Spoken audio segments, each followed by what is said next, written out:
Bendecido momento presente, Kines Planetarios. Bienvenidos a este 10º capítulo de Cronomancia. Ya, 10º capítulo, Seba. El podcast de la Ley del Tiempo, en donde hablamos sobre distintos artistas planetarios y vemos sus firmas galácticas para poder sacar ciertas sincronías que encontramos en su vida. Y nuevamente estoy aquí con mi compadre Sebastián Paredes, Kim26, enlazador de mundos cósmicos blancos. ¿Cómo estás, Antípoda Perfecto? Nuevamente aquí en la Cueva del Descubridor. Bien, aquí estamos acercándonos a la mitad de este viaje, también al centro del Solkin. Es La onda verdad. encantada del espejo es la onda encantada de mi guía. Sí, claro. Hacia el perro, Hacia el perro cósmico. perro cósmico, que es justo dentro de la matriz de 260, Sí. la mitad, ¿cierto? Así Es que interesante que ya se cumpla esta primera etapa. Vamos a llegar a la mitad. Nosotros nos comprometimos con 40 artistas, no, 80 artistas, y artistas. vamos ahora con estos 4 vamos a cumplir 40, una maratón, como le pusimos desde el principio a este proceso. Sí. Pero hemos estado avanzando y lo importante es que lo estamos pasando bien, porque para mantener 10 capítulos de 1 hora y media cada uno, tenemos que pasarlo bien, ¿o no? Sí, Si no, no, está entretenido y se aprende. Y se aprende, que eso es lo más importante. Yo creo que todas las personas que nos escriben, Sí. yo creo que eso, se transmite que poder ir entender esta información de a poco Sí. y cada uno a su ritmo. A mí lo que me ha impresionado, me han llegado hartas solicitudes de que revisemos artistas. Sí. Entonces han llegado varias y la verdad yo tengo que disculparme porque en el fondo nosotros manejamos una lista y tratamos de manejar con tiempo porque hay que estudiar, hay que leer biografía, nosotros no sabemos, hay muchos artistas que nos sorprenden, por ejemplo en esta oportunidad hay alguno que tú no conocías y que lo vamos a mencionar ahora, pero que hay que estudiarlo, entonces también hay que tener un poco de paciencia con todos los artistas. El que va sí o sí, que es el que más me preguntan, va sí o sí. Cerati como Perro Solar, pero Perro Solar es de la onda encantada del viento y eso es Castillo Verde, así que todavía falta camino para ese artista. Así que para los que están desesperados por Cerati, sí, viene. Viene, sí. Pero bueno, metámonos entonces a lo que es la onda encantada del espejo. Uh-huh. En esta onda encantada del espejo, que como decíamos nos lleva hacia el centro del Solkin, vamos a revisar a cuatro artistas planetarios. Dos de ellos súper conocidos, uno un poco conocido y el otro un poco más desconocido, pero queríamos meter algo distinto. El primero es Kurt Cobain, el vocalista de Nirvana, que es Espejo Magnético, 1518. Después vamos a ver a Jodie Foster, que es actriz, la estuvimos revisando con Carl Sagan en su momento, que actuó en Contacto. Claro. Hizo el personaje de Sagan, pero orientado a la mujer. Lo hablamos en ese capítulo, que lo pueden revisar, está en el canal de YouTube. Después vamos a ver a Nassim Haramein, que es un físico que tiene una teoría unificada de la física, que yo tuve la oportunidad de tomar un curso con él en su Resonance Academy Foundation, y que va a estar interesante hablar porque hay algunas cosas que aprendí de Haramein que las pude conectar con la Ley del Tiempo que quería compartir. Uh-huh. Y después vamos a ver a O'Reilly. Pelé, que es 1528, estrella espectral amarilla, y que la verdad la historia de Pelé es bacán. Sí. Porque a mí me gusta el fútbol. Sé que a ti te gusta más el básquetbol, pero el fútbol es como transversal, ¿cachai? A todos nos gusta el fútbol. Me encanta. Pero Pelé no tuve la oportunidad de verlo, pero sí en algún momento me obsesioné con él y tuve la posibilidad de ver varios como clips de partido y era un toro. Y uno es distinto. Quizás los argentinos tienen alguna opinión distinta sobre el tema por Messi, que también lo encuentro genial, y Maradona, que también lo encuentro genial, pero Pelé para mí es como que engloba distintas áreas del juego, y eso lo vamos a estar hablando también en su propio momento en este Cronomancia 10. Uh-huh. Así que, no sé, Seba, ¿queréis comenzar? ¿Partamos? Comencemos por el principio, como se dice. Contemos por el principio. Vamos con el más complicado. Kurt Cobain. Kurt Cobain nació el 20 de febrero de 1967 como espejo magnético blanco de arquetipo el yogi. Y muere un 5 de abril del 94. Tierra resonante roja, y su suma entre muerte y nacimiento da Águila Galáctica Azul 255 de la onda encantada de la estrella. Uh-huh. Vamos con su firma galáctica para partir sincronizándonos con este artista. Vamos con Kurt Cobain, ¿no? Este líder del Nirvana y ícono del grunge. Del grunge. Es el 1518 espejo magnético blanco. Sí. Y su afirmación galáctica es: unifico con el fin de reflejar, atrayendo el orden, sello la matriz del sinfín, con el tono magnético del propósito, me guía mi propio poder duplicado, sé que el poder espejo. del orden, ¿no? Del orden. Del sinfín. Exacto. Y su oráculo de este espejo magnético tiene como análogo el Kin 1, dragón magnético. Tiene como guía su propio Kin 118. Tiene como antípoda la estrella magnética 248 y como oculto a la noche cósmica, que es el Kin 143. El 123. Y tiene como Cicrono el 156, que es Guerrero Cósmico Amarillo. Ah, que ahí mira. les voy a contar también cómo es para mí esta cuestión, porque es mi kin. Nace en un año luna cósmica. Exacto, en un Cilio 14 de la Luna Galáctica, Ujú. el 20 de febrero.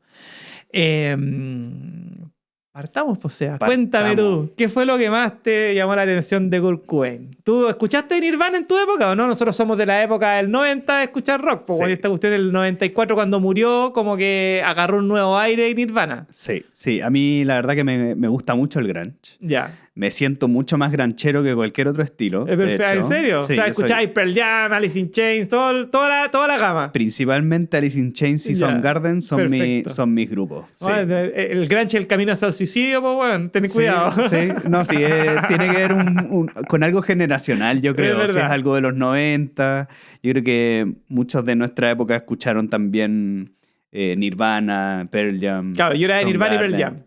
Sí, Ya, no, ese no, era a mi mí me grupo. gusta ahí Soundgarden. Sí. Después cuando Chris Cornell. Chris Sí, Cornell por para mí es supuesto. es un referente. Así que claro, Nirvana es, bueno, bien conocido por todos. También es de una trayectoria más o menos corta, como lo veíamos Es del grupo de los 27, es lo que se llama el grupo que mueren a los 27 años. que ya revisamos en el capítulo anterior a Jimi Hendrix para que... Y Janis Joplin es la otra que está ahí. Y la Amy Winehouse. Claro. Esos son el grupito. A Amy hay que hacerla, Sí. Amy Winehouse. Ella es, creo que... Enlazadora. Enlazadora o semilla. Parece, Bueno, ahí parece que vamos a enlazadora, revisarla, sí. porque Amy también tiene buena historia. Y bueno, lo que más me sorprendió de este personaje es su cualidad con vincular con su antípoda, ¿no? Ya. Esta cualidad del espejo que refleja el orden de lo que acontece, de lo que está ocurriendo, y de cómo tiene que, digamos, encontrar la forma de expresar su arte.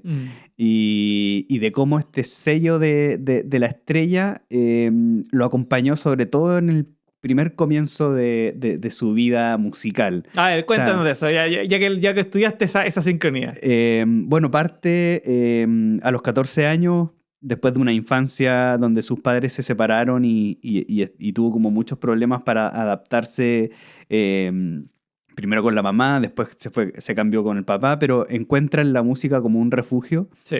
Y a los 14 años le regalan una guitarra en la cual está transitando la estrella lunar. O sea, Claro. ya como que encuentras ese desafío de poder expresar a través de la música, a través del arte de la música, como que todo lo que al final se grafica en el grunge, ¿no? Que es como un periodo de tiempo al final Exacto. de la generación X. Por eso se considera como uno de los grandes íconos de una generación X que va desde los años 65 al 81. Claro. Es lo que, Más o menos eso es lo que dice la estadística. Claro, donde ya, digamos, la época se va diferenciando ya de lo que fueron la época posguerra. Claro. Y este sueño americano del modelo de familia y poco a poco ya empieza a haber esta generación donde los padres, tanto la mujer como el hombre, son bien independientes, por ende hay también muchas rupturas, ¿no? La Exacto. mujer tiene el poder también para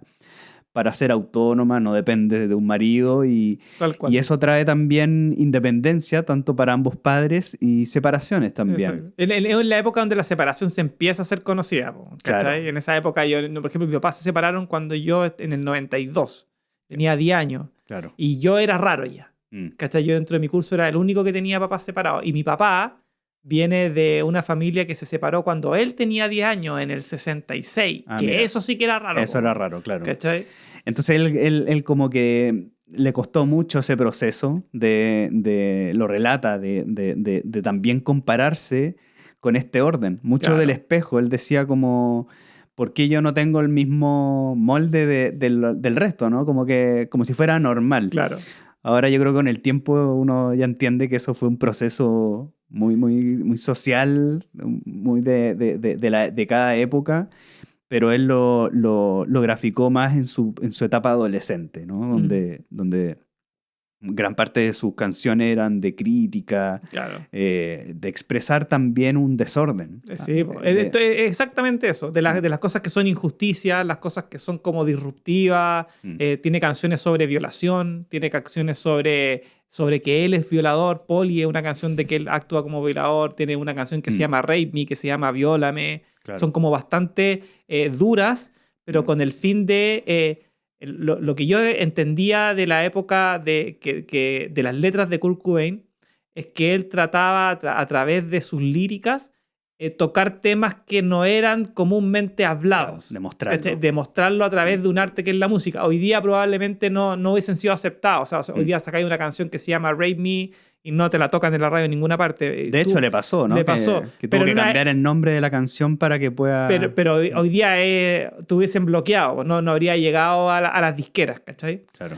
Y sin duda, ellos tampoco se consideraban grunge. Mm, Nosotros lo consideramos grunge porque somos auditores y los catalogamos dentro de por así decirlo, dentro de una esfera, ¿cachai? claro, Pero ellos nunca se consideraron grunge, nunca inventaron nada, ellos eran un punk rock. Eso era claro. lo que se consideraba Nirvana en sí. Sí. Después, en el tiempo, se le catalogó por lo que impulsó, no solamente como Nirvana, sino que él ayudó a posicionar a los otros grupos que hemos Por comentado, como supuesto. Pearl Jam, Soundgarden, Alice in Chains, en el estilo musical que caracterizó a los 90 como un rock, yo creo, más alternativo. O sea, El rock alternativo, sí después está. del grunge surgieron otros grandes grupos que no fueron propiamente tal grunge, pero sí se les pasó a llamar alternativo, ¿no? Como Radiohead, después Es que, algo más es que experimental. el proceso en donde el rock agarra un nuevo aire, ¿cachai? Mm, Y hay fusiones de estilo. claro. Y generalmente el grunge, por eso te decía, porque nosotros somos del grunge, somos de una generación catalogada más o menos como depresiva, Mm, ya que Chris Cornell como Kurt Cobain se hayan suicidado, muestran un poco el proceso depresivo de cantar este tipo de canciones, ¿cachai? sí, Y de meterse en este tipo de música que es como oscura y que representa una sociedad. Hoy día tú le mostráis algo a Nirvana a una persona de la generación de ahora y lo encuentra depresivo, sí, po. ¿cachai? Tiene ese lado. Pero por el otro, sí encuentro que Kurt Cobain, en este sentido que lo hablábamos, creo que en Cronomancia 8, Cronomancia 9, es que los espejos tienden a ser retraídos, Mm, ¿cachai? Y lo que a él le pasó en su historia es que tuvo una explosión muy grande, y muy rápida. muy Mm, rápida, y se sintió muy expuesto. claro. Y, por ejemplo, no sé, pues me pasaba que de repente se ponían, todo el mundo quería que tocara Smell Like Teen Spirit, que era su hit, y lo partían tocando, y tocaban el refrán y todo, y cantaban otra canción. Sí. Y no cantaban la canción y todo, así como, no, pero ¿cómo? Es que no quiero seguir cantando esa canción, no quiero que me reconozcan. Provocadores, claro, odiaban sus propios temas al final, los más populares, ¿no? Y claro, y en el fondo, si tú te vas a la discografía, Nevermind, que es su disco más famoso, que en el fondo es el disco más famoso y lleva a ser famoso todos sus discos anteriores, porque todo el mundo empieza a cachar qué es de dónde venían, ¿te Claro. fijáis? Pero después tiene tanta fama y él cree que el mensaje de Nevermind no fue Entendido. transmitido, entonces saca un inútero, que el inútero sale a la venta como número 1 en Billboard, saca a Guns N' Roses y a Michael Jackson del número 1 de Billboard, se posiciona como el número 1, pero no alcanza el éxito. Siendo que en ese, aunque Heart Shaped Box, que es como la canción más conocida de ese disco, al final tiene el problema de que tiene que cambiar lo que tú decías, tiene que cambiar la carátula, tiene que cambiar los nombres de las canciones, tiene que Mm, cambiar todo el concepto que tenía, claro. porque estaba siendo mal entendido. Sí. Y eso lo lleva a tener una historia de vida compleja. Sí. Tengo bueno, él a los 14 años ya empieza a tocar guitarra y ya en el año 85 que digamos, comienza como a formar un grupo que se llama Fecal Matter, Sí. y él está transitando ya estrella rítmica. O sea, como que empieza ya como esta organización de su estilo musical, Claro. estas influencias medias punk, Claro. y básicamente es la base que después construye para presentarle este estilo musical a quien va a ser como el bajista de Claro. Nirvana y es La gran el gran dúo, ¿no? Que es Chris Novoselic. Novoselic. Claro, mira, ahí antes de Chris, ellos tenían un amigo en común. O sea, hay un tipo que se llama Buzz Osborne, como Ozzy Osbourne, pero Buzz, Ujú. que era bajista y que tenía un grupo que se llamaba The Melvins. Claro. Y él era bajista y era especialista en punk. O sea, y ese es el primer acercamiento que él tiene con los Melvins, que es donde él trata de ponerse como guitarrista, pero no le va muy bien. Pero sí considera a Buzz Osborne como un maestro.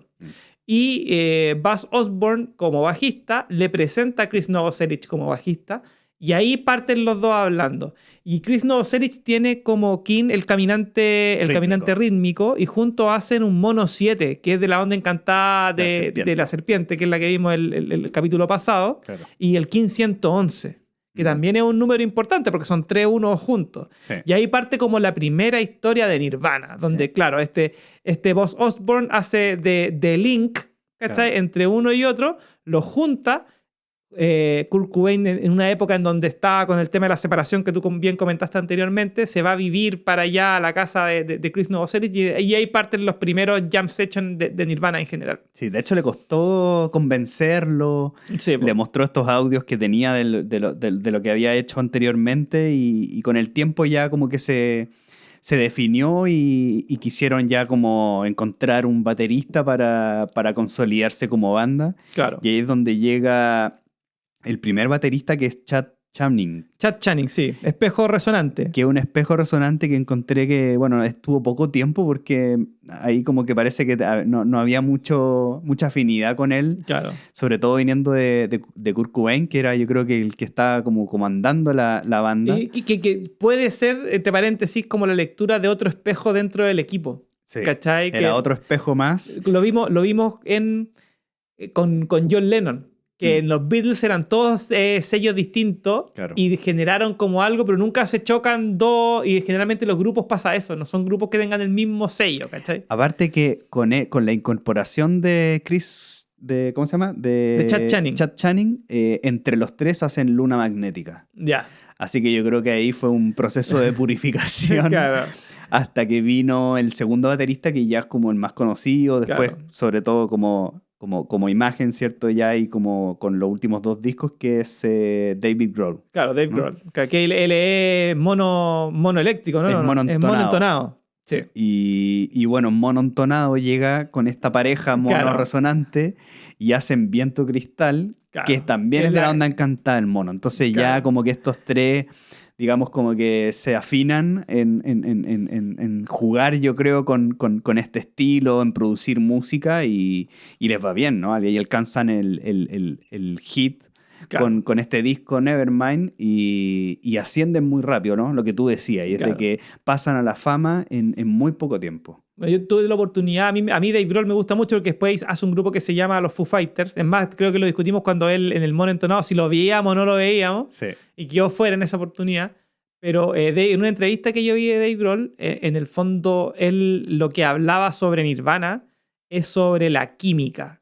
Cómo él no podía creer que la química que tenían, que se podían pasar en un garage tocando y repitiendo, y la perfección que buscaba Kurt Cobain, que es algo que no se habla mucho. Es como... propio del espejo, ¿no? Es propio del espejo, pero nosotros lo vemos como espejo, pero para la gente en general, cuando le preguntaban cómo era Kurt Cobain, puta, la gente no cacha mucho que lo perfeccionista que él era, Claro. y que él era muy fanático de los Beatles también. ¿Cachai? Entonces, este juego como armónico pop. Entonces, él dentro de su cabeza lo que quería hacer era cómo hacer el rock y el punk más armónico para que la gente de manera subliminal le entregaran las armonías y las melodías, pero con un grito Claro. desesperado por dentro, que es mucho lo que hace después Linkin Park. Linkin Park también hace mucho de eso, de que a través de música gritada, por decirlo de una manera, venga con melodías y armónicas, claro, como cosas melódico. que sean más consumibles. Y así tú tenés Lithium, Smell Like Teen Spirit, no sé, pues Polly, que son como los hits del Nevermind, que son canciones que hablan de temas súper fuertes, súper duros, pero que armónicamente suenan súper bien, ¿cachai? Tengo que cuando arman el Bleach, el primer álbum, Claro, que se lograron con Chad Channing, eso no lo dijimos, que el primer álbum lograron con baterista como Chad Channing, sí. y ese lo hace transitando Estrella Planetaria. Estrella Planetaria, O sea, como que ahí le da la perfección, el tono planetario, el tono 10, el de producir, de perfeccionar y de manifestar. Así que ahí como que encuentra el estilo. Claro. Encuentra ese estilo que después Nevermind se consolida como una referencia grunge. No, la base del grunge, el disco de referencia, es lo que se llamó grunge, es lo que está en el Nevermind. Claro. ¿Cachai? Y muchos dicen que fue lo que terminó con la era del rock ochentero. O sea, Claro, como ahí fue el punto ya de cambio, de inflexión. Y que también tiene, bueno, eso lo podríamos analizar como la onda encantada también del espejo, que va a este spin y contra spin. Entonces, terminando la onda del espejo, se termina una historia y parte la historia hacia el otro lado o una nueva historia en otra dirección. Y mira, el mono que habíamos visto que estaba tan reflejado en Nirvana. Claro, que es la onda encantada del mono, que es la siguiente. Que es la siguiente, que el otro Entonces el otro spin. Tiene mucho sentido esa reflexión. Claro. A mí lo que me impresiona de Nirvana, independiente que yo fui un guitarrista, me sabía todos los acordes de Nirvana. Me acuerdo que me compré en Viña había una tienda que se llamaba Black Box, que era como esta tienda metal, que partió trayendo música grunge y vendían los cancionarios. Y me acuerdo que el del Nevermind, el del Unplugged, estaban todos. A mí yo conocí a Nirvana justo en el año 94 debido a la muerte de Kurt Cobain. Yo me entero de Nirvana el día de la muerte de Kurt Cobain. Mira. ¿Cachai? Porque un amigo que era fanático me dice, wow, se murió Kurt Cobain, se suicidó, y ¿qué esta cuestión muestra? Mira, oye, escúchalo. Y partí escuchando Nirvana en esa época, ¿cachai? Imagínate, sabiendo que venía de un suicidio. Entonces, claro. y en una época donde mi papá estaban separados y me acompañó mucho. Y como eran música de rasgueos fáciles, tú podías sacarla en guitarra sin ningún problema. Las canciones, no sé, pues como incluso los rasgueos de Smell Like Teen Spirit es súper básico, ¿cachai? Y a mí lo que me impresionaba de Kurt Cobain era el tono de voz con el que cantaba, que era como hipnotizante, que era lo que yo creo que era como esa voz rasgada, como bien fumada, ¿cachai? Como bien única, que hacía que sonara todo distinto, que sonara todo como orgánico, independiente de lo eléctrico que podría tener la guitarra, el orgánico del conjunto. Sí. Y lo otro que me fascinaba de Nirvana en general, y principalmente en el Nevermind y en contraste con el MTV Unplugged, es que me gustaba mucho la forma de tocar la batería de Dave Grohl. Yo encontraba que lo que diferenciaba o lo que hacía de Nirvana un grupo superior a Pearl Jam o a Alice in Chains o como tú decías, era la batería. Era la energía y era claro, después con el tiempo me di cuenta que había un mono entonado ahí marcando el ritmo, ¿cachai? Claro. Y que después se transforma este mono en otra cosa. Sí. Y el mono hay que recordar qué relación tiene con la estrella, ¿no? Con la estrella es el análogo. Sí, claro, es un análogo. Sí, también tengo que cuando está transitando su antípoda perfecto, o sea, a los 26 años más o menos, como espejo magnético, cuando está en estrella magnética, él ya hace el inútero. Claro, que es el último. Y el inútero, él ya también había sido padre, o sea, estaba como comenzando una relación con la Courtney Love, o sea, ya llevaban igual, pero se casaron porque también estaba embarazada. Y fue una relación súper conflictiva. Sí. O sea, como que le perdieron la custodia de su hijo en un momento. O sea, fue una historia así más bien compleja. Sí. Justo en su kin de tránsito antípoda, sí, o sea, pero también lidiando con el éxito. Entonces, creo que le puso inútero a este disco como precisamente por ese periodo que le estaba tocando, de asumir la paternidad, de asumir responsabilidades. Lo encontré interesante que haya sido justo en su King 26. En su King 26. También tengo que Courtney Love es viento. Eso te iba a preguntar, ¿viento cuánto? Es viento resonante. de la onda encantada del Ya. sol, no, Viento resonante son dos más. guerrero. Del guerrero, claro. del guerrero. Y la hija también es viento, Ah, perfecto. pero viento planetario, Ya, perfecto. del mono. Pero no, del entre, caminante del cielo. entre Kurni hacen sol. Hacen sol. Hacen sol galáctico. Sol galáctico. Sí, claro. sol galáctico. Que es el kin De Pakal. de Pakal Botán. Ujú. Sí, me había acordado, esto no tenía anotado, pero me acordaba que entre ellos dos hacían un kin conocido. Mm. Bueno, para mí, como te decía, en el 94 conocí a Nirvana, lo escuché todo el colegio. Después, claro, me cambié a otro, pero durante varios años saqué varias guitarras. Y en esa época tenía un mejor amigo que es Demian. Y Demian, su ídolo siempre fue Kurt Cobain por la forma en cómo vivió.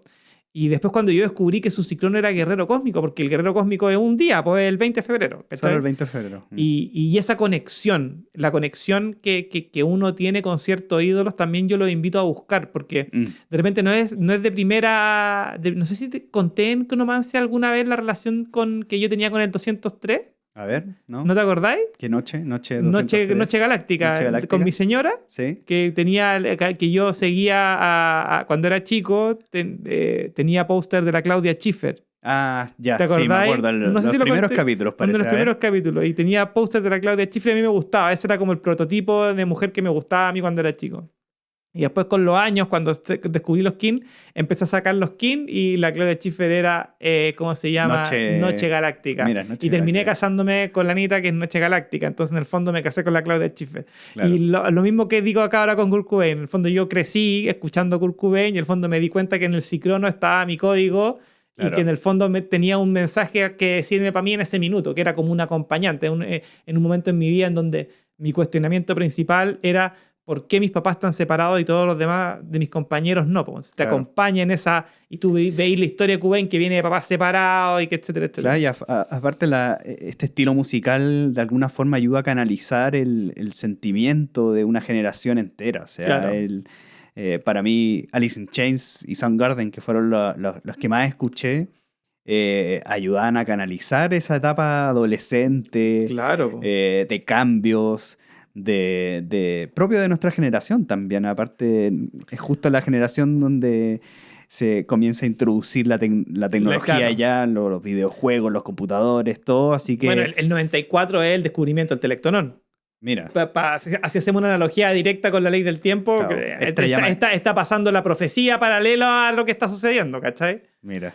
Y hay que acordarse que él es de Seattle, que Sí, es la cuna, del grunge. Y a mí hay algo que me llamó bastante la atención, que es ¿Ya? que él es de la ciudad de Aberdeen. ¿Ya? Y Aberdeen, cuando me metí así como a ver dónde quedaba, Claro, así, para geolocalizar. sí, noté que debajo del letrero que dice bienvenido a Aberdeen, aparece Come As You Are.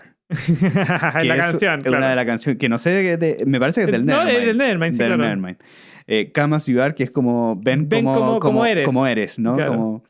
Y que esa canción fue lanzada un mago espectral. Ya. ¿Ya? De la onda encantada la semilla. De la onda encantada la semilla. Y yo creo que es muy propio eso de la vestimenta del grunge. No sé si te acordáis de cuál era la vestimenta del grunge. Que era... esas poleras que son como rayadas así, como todas rotas, ¿cachai? y esta camisa de cuadrillos. La camisa, como claro. esta camisa casi como de leñador de la costa oeste. Sí, sí, sí. Camisa abierta y una polera debajo, Sí. que fue un estilo. Típico, de hecho. el estilo grunge. Fue un estilo noventero también Sí, acá. noventero.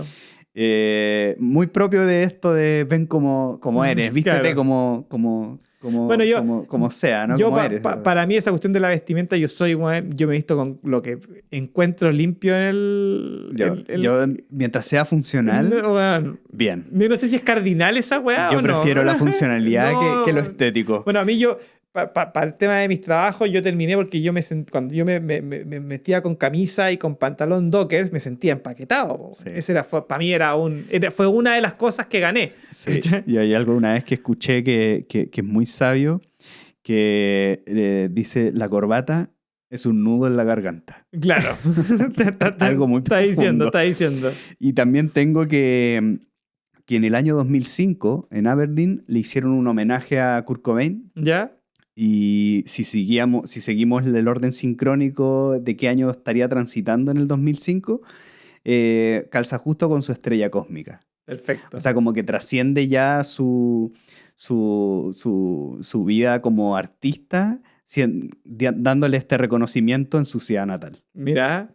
Sí, y la estrella cósmica del Quinto 108, el último escalón de Merlín hacia el Castillo Verde. Entonces también tiene... Antes del robo del tiempo, ¿no? Oye, y mira, y justo uno antes de la luna magnética que dijiste tú que era con el otro baterista. Claro. Tipo, uno antes de eso. Sí. Bueno, mira, yo tengo acá unas frases de Kurt Cobain, que son frases conocidas, las voy a decir porque en el fondo son conocidas. Si se ríen de ti porque eres diferente, ríete de ellos porque son todos iguales. Uh-huh. Que eso para mí es base de la filosofía kurkubiana. Uh-huh. Desear ser otra persona es un desperdicio de la persona que eres. ¿Cachai? Y esto lo decía al final de su vida. Decía, a veces siento que la gente querría que me muriera para que así se cumpliera con la historia clásica del rock. En el fondo, Claro. les dio a las personas lo que estaban buscando. Porque en el fondo el grunge, independiente de ser de marcar a un tipo de persona de la época, en el fondo es la disconformidad con la vida. Claro. ¿Cachai? Es como la gente se siente en un estado depresivo, es música depresiva para depresivos, ¿cachai? Claro. Y si el ícono no termina muriendo como muere, la música no hubiese sido tan trascendental como fue, ¿cachai? Es decir, podríamos decir que no es lo mismo, pero él muere para que nosotros entendiéramos que la depresión no es el camino. Si tú analizáis la vida de Kurt Cobain en base a sus adicciones, el tipo no tiene una vida ejemplar. En ningún caso, tú mismo lo dijiste. Le quitan a su hijo, la Courtney Love también era adicta a la heroína. Adicción a la heroína en plena paternidad. Era sí, como una cosa es complicado, ¿cachai? Y eso no tiene nada que ver con lo que uno busca en una persona. Pero cuando tú hablas de estrellas, ¿cachai? De personas que están expuestas, y más cuando son como por ejemplo espejos que en el fondo tienen que resguardar el orden, lo que reflejan es desorden, porque la gente lo que en esa época quería era salir del establishment, era salir de lo por eso el come as you are, vístete como quieres, ¿cachai? Haz lo que tú quieres, de ahí viene un poco la filosofía. Sí. Y este mundo de Nirvana que trasciende hasta el día de hoy, o sea... Sí, es conocidísimo. Es conocidísimo, ¿cachai? Todavía suena en la radio algunas canciones. Y la trascendencia también de Dave Grohl como músico también muestra mucho de la calidad de músicos que estaban metidos. Sí. A mí en una de las entrevistas de Dave Grohl, el tipo decía que el Nevermind, las canciones estaban grabadas en una toma. No fueron grabadas, no fue el disco completo grabado en un día, pero como tenían un corto presupuesto, ellos lo que hacían era grababan canciones por día. Entonces tenían 13 días para grabar. Ese era el presupuesto. Entonces lo que hacían, separaban los días como por 5 días de diferencia y estaban todo el día cuando la canción y llegaban como arriba de la pelota y cuando ya hay que grabar, una toma, quedó. ¿Cachai? Y eso también le da un sonido orgánico. Independiente que el sonido del Nevermind está súper procesado, ha sido remasterizado varias veces, pero sí captura esa esencia, Juan, de la toma única, ¿cachai? Que yo encuentro que es genial. Sí, también tengo que... también uno de sus momentos así como más épicos es el Unplugged, Claro. el MTV Unplugged, que, bueno, fue un éxito, y el día de la grabación fue Tormenta Cristal.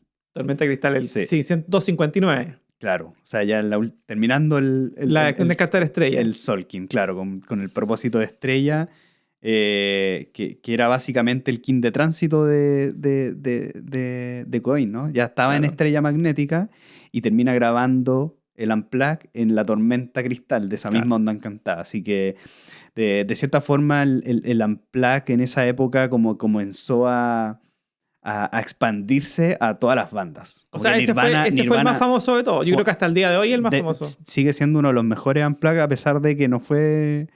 No fue Unplugged, claro. Fue plagiado. Tuvo unos plugs. Tuvo plugs, sí. Sí.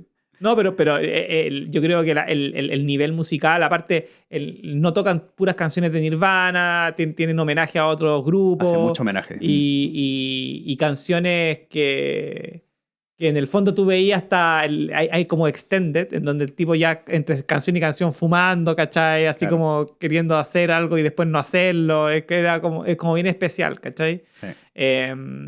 Pero sí, el Unplugged fue un disco que fue tan famoso, quizás no en ventas, pero sí reconocido como uno de los mejores Unplugged de la época. Y claro, y fue en los últimos días, porque después del Unplugged, un par de meses o un año después, creo que Fallece. se suicida, ¿cachai? Sí. Es más, una de las cosas que también me impresionó es que le dan como fecha, y esto es un tema como... Conspiranoico. No conspiranoico, no voy por ese lado, sino que sale en su fecha de muerte 5 de abril del 94, pero con una C. ¿Cachai? Y dije, ¿qué significa esto? Po? No lo he visto nunca. Hemos visto mil... Significa El que certificado. el certificado sale ese día porque lo encuentran el 8 de abril. Claro, Y dice que probablemente se suicidó el 5 de abril. Entonces tampoco tenemos una fecha de muerte certera. No Claro. es que se murió en el día y lo descubrió en el día, sino que descubrió en el cuerpo días después. ¿Cachai? Claro. Y siguiendo esa cuestión, él, claro, muere en una tierra resonante, que es de la onda encantada del mono. O sea, hace alusión a lo que estábamos hablando recién con el mono. Y en la suma de la muerte con el nacimiento dan Águila Galáctica, que es de la estrella. De nuevo la estrella ahí. La estrella. Exactamente. No, todo un personaje Kurt Todo Cobain. un personaje Kurt Cobain. Pero bueno, eso es lo que le pasa a los de los 27. No entrar mucho en las drogas porque ahí se caga. Pero claro, trascienden la muerte. Ahora, Sí. la vida de él no era muy buena. Si tú cuando lo que yo me he dado cuenta de las entrevistas, los documentales que hay registro y las películas que hay al respecto, la vida de Kurt Cobain no era nada de envidiable. No, o sea, para nada. el tipo sufría un montón. Tenía un dolor estomacal Claro. que lo tuvo toda la vida. Tuvo que cancelar conciertos Sí. por estos problemas. Y después era porque el weón, claro, se droga y comía en diferentes partes del mundo y era delicado de guata y tenía que viajar y qué así, po. Sí. ¿Cachai? Pero bueno, ¿te parece que pasemos al siguiente artista? ¿O Pasemos. te queda algo por ahí, no? No, pasemos. Démosle. Ya, vamos con Jodie Foster entonces. Jodie Foster. 19 de noviembre de 1962, Serpiente Galáctica Roja, la iniciada serpiente. Vamos con la firma galáctica.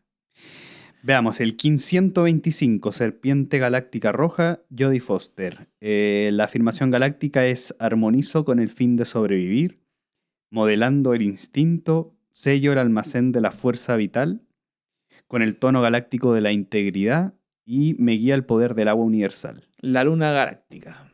La luna galáctica. Su oráculo tiene como análogo el mago galáctico, que es el KIN 34, como guía la luna galáctica, que es el KIN 229. Tiene como antípoda el águila galáctica, que es el KIN 255, y como oculto el guerrero rítmico KIN 136. KIN 136, exacto. Tiene como Cicrono el 77, Tierra Cristal, de la onda encantada del Enlazador. Y Nace un año luna solar. luna solar en una luna entonada a alfa 5, cercano al mío. Claro, en noviembre, o sea, soy del 30 de noviembre. Somos de la entonada. Vamos con Jodie Foster. Pues. Hablamos un poquito de Jodie Foster en el tercer Carl Sagan, capítulo. El tercer capítulo de Carl Sagan, porque en el fondo ella actúa en la película Contacto, que es como una película extraterrestre, que es una película basada en un libro de Carl Sagan, sí. Y que se dice que ella actúa como en un rol femenino de Carl Sagan en la búsqueda de la vida extraterrestre. Para los que no se acuerdan, pueden ver ese capítulo, está en la onda encantada de La Mano. Y está también el clip separado. Pero bueno, ahora nos tocó revisar a esta actriz que es Serpiente, porque tiene como análogo, pero como antípodo del águila. Sí. Que era Carl Sagan. ¿Qué fue lo que más te impresionó de su vida, Seba? Bueno, una persona parece que bastante inteligente. Claro. Algo muy característico en el sello de la serpiente. Eso es verdad, las serpientes son inteligentes, tienen como culto al guerrero. Tienen como culto al guerrero y la serpiente como tiene esta esencia del instinto. Claro. Es como una mente que siempre está en atención. Se le llama, ¿cierto?, el cerebro reptiliano a la serpiente. Y estar con todos los instintos, yo creo, los 5 sentidos, pero ahí, latentes, claro, siempre. Y bueno, una persona que empezó desde muy chiquitita, claro, ¿cierto? A los 12 años ya graba Taxi Driver con este actor Robert De Niro que ya lo vimos revisamos. En la onda encantada, en la pasada, en Cronomancia 9. En Cronomancia 9, la onda encantada de la serpiente. Bueno, ella transita como perro galáctico. Ella no se gana el Oscar por Taxi Driver, ¿cierto? No. Pero no. en la primera nominación. Ah, la nominan. La nominan. Ya, Con 12 años la nominan a como... Y ahí hace una prostituta infantil. Sí, porque con 12 años. 12 años, o sea, y muy bonita, ¿cierto? Claro. Como rubia, de ojos azules. Sí, igual como... difícil, bueno, hacer un personaje así a los 12 años. Súper difícil, o sea, ahí a mí...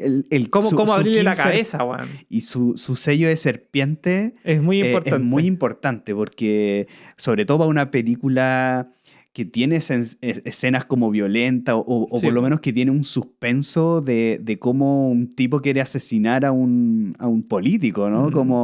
Y cómo una niña se vincula con este personaje. O sea, Sí, es súper fuerte. Sí, pues yo me acuerdo que en Taxi Driver el Robert De Niro trata de protegerla, que se salga, le paga para que vaya. Trata de hacer como una acción bondadosa, pero con las partes más oscuras de la sociedad. Por supuesto. Sí, y bueno, actúa muy bien.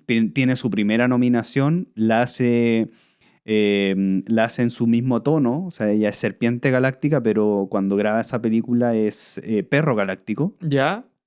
Y de cierta forma el perro galáctico tiene como propósito la noche, ¿no? Así que el sueño. Así que yo creo que de cierta forma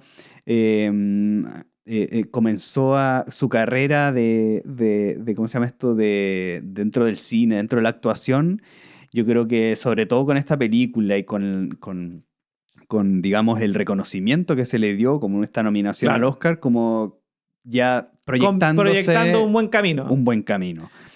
Y ahí es donde ya gana su primer Oscar en el año 88-89 con Accused, ¿no? De Accused, claro. Accused. Sí. Y ahí ya gana el Oscar. Claro. También siendo, ¿cuánto tenía? 22 años, una cosa así, ¿no? 21. 88 y desde el... Es del 62. 26. 26 años más o menos, claro. Más o menos. Casi que justo en la mitad, po. En su antípoda, ¿no? Como una águila más o menos... Claro, es que lo que pasa es que ella es de noviembre y la película salió un poquito antes, pero es casi a los 25 años. Lo tengo anotado como perro resonante o como águila galáctica, dependiendo... Pero en la mitad. Pero en la mitad, o sea, claro, porque como águila galáctica ya digamos que es de la onda encantada de la estrella, sí. ya tiene su Oscar. Sí, po. Y eso ya la levanta como para sus próximas películas, que la verdad que igual fueron un éxito. Y su carrera también como directora, porque después directora. Exacto, porque llega su año 91, que es donde gana su segundo Oscar. Claro, con El silencio del inocente. Y esa ya la eleva, pero como a una eminencia, ¿no? O sea, yo creo contacto. A contacto, de hecho, porque ese es el periodo donde no solo gana su segundo Oscar, sino que esta película de serie de Silencio de lo Inocente ya es como después un ícono es un clásico. De las películas de suspenso. Hopkins gana el Oscar por esa actuación, me imagino. No lo revisé, güey. No, yo tampoco lo revisé, pero me parece que tal vez tuvo una nominación o algo así, porque si no, tal vez se lo habrían dado, pero... Seguro. O tal vez lo habríamos visto, pero a ella le dan el Oscar. Y lo que me llamó la atención es de que Anthony Hopkins es un viento cristal. Viento cristal, ya. Viento cristal, de la onda encantada del mono. Y lo que me llamó la atención es de que Anthony Hopkins, este viento cristal, más el King de Jodie Foster, que es serpiente galáctica, ¿sí? Hacen mano resonante. Mano resonante. 7.7. Y mira, estoy revisando, me metí. Ganó el mejor actor, po. O sea, ganaron los dos el Oscar. Mira, sí, no, es que refuerza más lo que estoy diciendo del 7.7. Del 7.7, sí, o sea, la hicieron. La hicieron. Ahí está el código para los directores de cine. Claro, atentos, claro. Hagan que sumen 7.7. Claro, la sincronía está pero perfecta. Está pero perfecto. Sí, después se rehusó a hacer el papel de la siguiente secuela. Ya no me acuerdo por qué. Es que lo que pasa es que hay que considerar una cosa. Te voy a interrumpir un poco. No. Ella nace en una familia adinerada. O sea, estudia en un colegio exclusivo donde le enseñan francés. Ella habla 4 idiomas, pero habla el francés perfecto. Uh-huh. Sale de Yale, estudia literatura inglesa y sale con el título de Magna Cum Laude, que es como sacarse un 7 o un 10, no sé, depende de dónde está. Te sacáis una cuestión. Y aparte...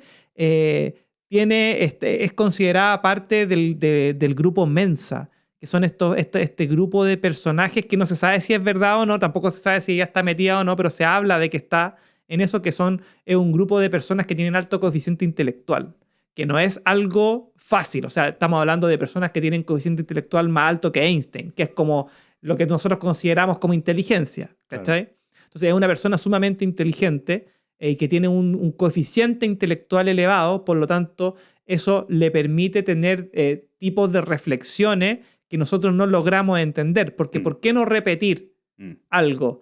Porque yo también hice la misma pregunta, ¿por qué no repetiste algo que era exitoso? Porque ella está en otro proceso de su vida, ¿no? Claro. Y no le interesa tener más Óscares y más éxitos. Es porque en el minuto no es lo que está resonando. Claro. Incluso ella rechaza varios, estuve leyendo por ahí, varios personajes de prostituta, porque con Taxi Driver, al tener un Taxi Driver como prostituta y tener otro, podía ser encasillado en esa rama y ella no quería ser encasillada en esa rama. Entonces, como viene de una familia adinerada y no hace esto por dinero y ya tiene una cantidad de premios como los Oscar que los tiene para ella, le da la posibilidad de elegir de mejor manera los personajes, no por necesidad, sino que por voluntad. Claro. Y esa es la razón por la que el Silencio de los Inocentes 2 no lo hace. Claro, tal vez para no seguir encasillada en esa misma temática. Bueno, ese mismo año del Silencio de los Inocentes que está transitando La Serpiente Planetaria. Sí. ¿No? Que está de la onda encantada del guerrero. De la onda encantada del guerrero, y es el tono planetario es de producir, perfeccionar y manifestar. No solamente hace El Silencio de los Inocentes, sino que ya se atreve a hacer la primera película como directora. Como directora, sí, mira. Que es Little Man Tate. Little Man Tate, que también creo que fue nominada a algo, no sé si al Oscar, pero sí tuvo... Desconozco si esa película. Sí, me acuerdo que algo tuvo como alguna nominación a Globos de Oro, algo tuvo, ¿cachai? No me acuerdo muy bien. Pero sí, no era una película cualquiera. Sí, de ahí viene bueno, hace varias películas, pero con Contacto... Ahí encontré una sincronía bien buena que ella está transitando el águila eléctrica. El 1555. 1555. Cuando está haciendo esa película, que vimos ya ese King. Sí, pues el de Nostradamus. El de Nostradamus, el del vidente. Sí, de la onda encantada de la profecía. De la onda encantada de la profecía. Así que me pareció bien curioso que estuviera justo transitando eso cuando hizo Contacto, ¿cierto? Claro. Esta película bien digamos, que de hecho ya la revisamos con Carl Sagan, pero que ya tira una temática más hacia la ciencia. Claro. Y hacia el futuro, hacia la extraterrestre, el mundo como más... Y digamos de una ciencia ficción cada vez apuntando hacia lo real. Claro. No estas ideas, digamos, tan descabelladas que tienen poca conexión con la ciencia real, claro. Sino que ella se mete en ese mundo y le va muy bien aparte con Matthew McConaughey, que es como claro. con quien hace esa película. Bueno, son varios actores, pero el que más me llamó la atención fue Matthew McConaughey porque es serpiente, igual que ella. Sí, porque es serpiente cósmica. Y de la onda encantada del caminante del cielo. Entonces ella en Águila Eléctrica, más Matthew McConaughey con serpiente cósmica, los dos en esta onda encantada del caminante del cielo, sí. Justo en esta misma película. Mira, está buena esa, porque Contacto es una película que cambia un poco el foco de la ciencia ficción, que viene muy, en esa época en el cine venía muy enfocada en lo que era Star Wars y claro. la Guerra de la Galaxia y esta otra que se llama Star Trek. Claro. Muy orientada al viaje interestelar, pero el Contacto fue la primera película que quiso basar su tema a nivel científico, como lo fue Interstellar en su momento. Exacto. ¿Cachai? Así que, ¿qué más de...? Bueno, yo te digo que yo he visto un par de películas de Jodie Foster. Siento que ese tema del coeficiente intelectual a mí me llega, porque yo siempre la encontré el Silencio del Inocente la he visto varias veces y encuentro que es muy buena actriz, muy bueno el papel que hace, ¿cachai? Igual Anthony Hopkins, por eso me preguntaba si tenía el Oscar también, pero siento que como guerrero se nota esa inteligencia en la serpiente, que me pasa mucho también cuando escucho a la Stephanie. Que la Stephanie también es serpiente eléctrica, claro. Y quizás no le pasa todo, yo soy guerrero y estoy de oculto, ¿cachai? Pero yo me miro hacia adentro cuando veo serpiente, ¿cachai? Y las serpientes miran hacia adentro cuando ven inteligencia. y yo siento como que tienen este poder cognitivo superior que le permite hacer como conexiones que van más allá de lo simple.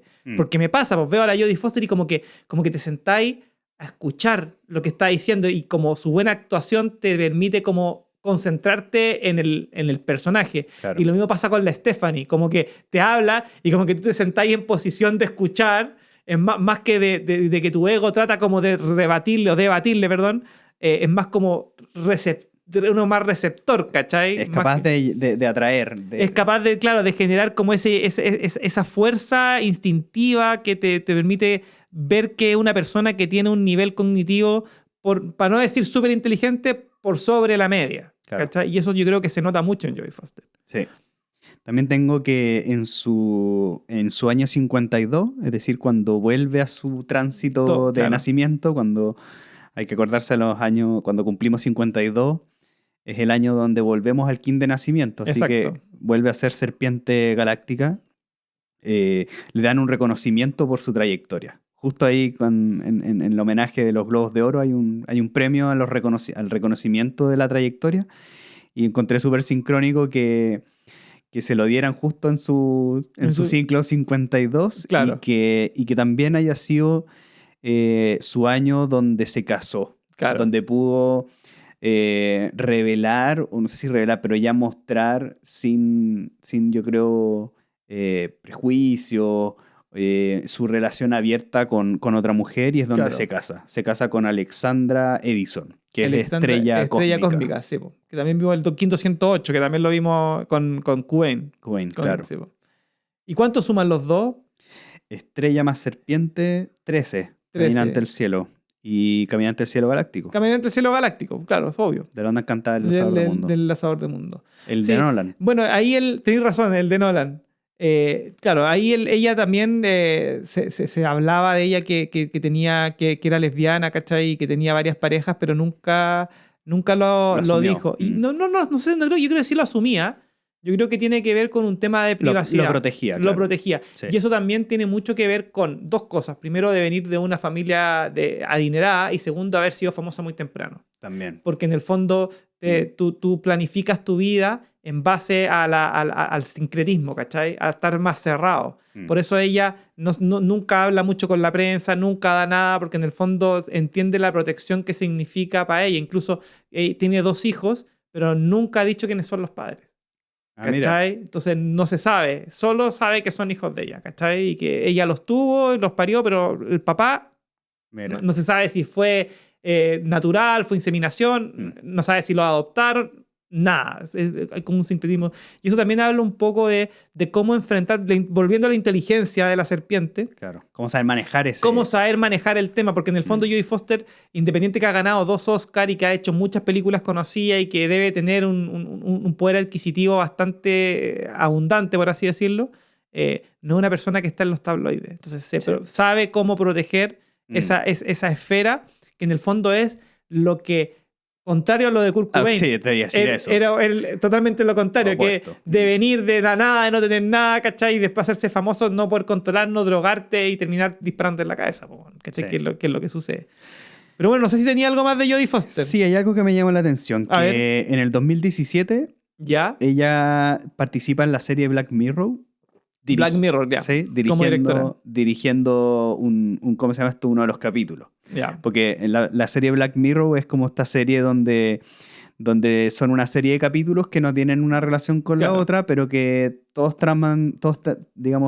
tratan un tema un poco controversial sobre el uso de las tecnologías. Claro, ¿no? como el futuro distópico de la tecnología. Exacto, y eso lo hace transitando el águila planetaria.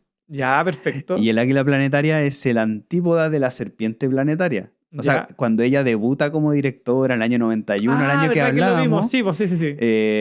que encontré súper sincrónico que su última dirección haya sido en este Black Mirror, transitando el kin opuesto, Bueno, opuesto ¿no? 26 a años ese. después Mira, de como entretenido. directora. Está bien. Porque transita el águila planetaria, que es de la banda encantada del enlazador. Y claro, y Black Mirror es una serie que es bastante como conocida por eso, por los temas distópicos. Yo no he visto todos los capítulos, pero sí hay capítulos que son así. Son cuáticos. Son cuáticos, ¿cachai? Sí. Y eso, bueno, también demuestra un poco el tema de la dirección, ¿cachai? Para ser director, para mí una de las cosas, lo vimos con Nolan, es que nosotros en general alabamos a los actores, ¿cachai? A las productoras, pero la pega de director está acuático, ¿cachai? Sí. No es algo fácil. No, claro, y ser reconocido tanto como actriz, como directora, ¿cachai? También y guardar toda esta vía también habla de la inteligencia. Yo vuelvo a eso, ¿cachai? Sí. Siento que para mí la Jodie Foster tiene esa atracción de que es una niña bonita cuando era joven y tiene estos papeles, pero en el fondo lo que te da es como esa tranquilidad, la serpiente, como esa capacidad de moverse, ¿cachai? Así serpenteando para encontrar un equilibrio. En el orden del sinfín. Claro, exactamente. Pero bueno, dale, entonces pasemos al siguiente invitado. Al siguiente. Nassim Haramein, el más desconocido que hemos visto hasta ahora. Sí, me costó encontrar información. Es un personaje... No tiene ni Wikipedia. No tiene ni Wikipedia, sí. Lo encontré sospechoso. Es sospechoso. No, porque hay gente que está en contra. Pero bueno, Nassim Haramein nació un 20 de noviembre del 62, un día después de Jodie Foster. O sea, ella nació el 19 de noviembre, Nassim Haramein nació el 20 de noviembre, por lo tanto, el quinquisiguiente. Del mismo año, claro. Del mismo año. Es el lanzador de mundo solar blanco. Tiene ¿cómo se llama? Como arquetipo galáctico el hierofante. Y es un físico teórico autodidacta que tiene una teoría unificada de la física. Y por eso lo quisimos meter, porque yo en algún minuto tomé un curso con Nassim Haramein y creo que puedo comentar algo interesante con la ley del tiempo, con lo que él está haciendo. Y ahí vamos a contar varias historias. ¿Pero te parece si partimos con la afirmación galáctica? Démosle. Dale. Entonces, el lanzador de mundo solar blanco 1526 con este personaje Nassim Haramein, sí. Perdón. La firma galáctica de este kin es pulso con el fin de igualar. Sí. Realizando la oportunidad, sello el almacén de la muerte con el tono solar de la intención y me guía el poder del espíritu. Esto le guía el viento.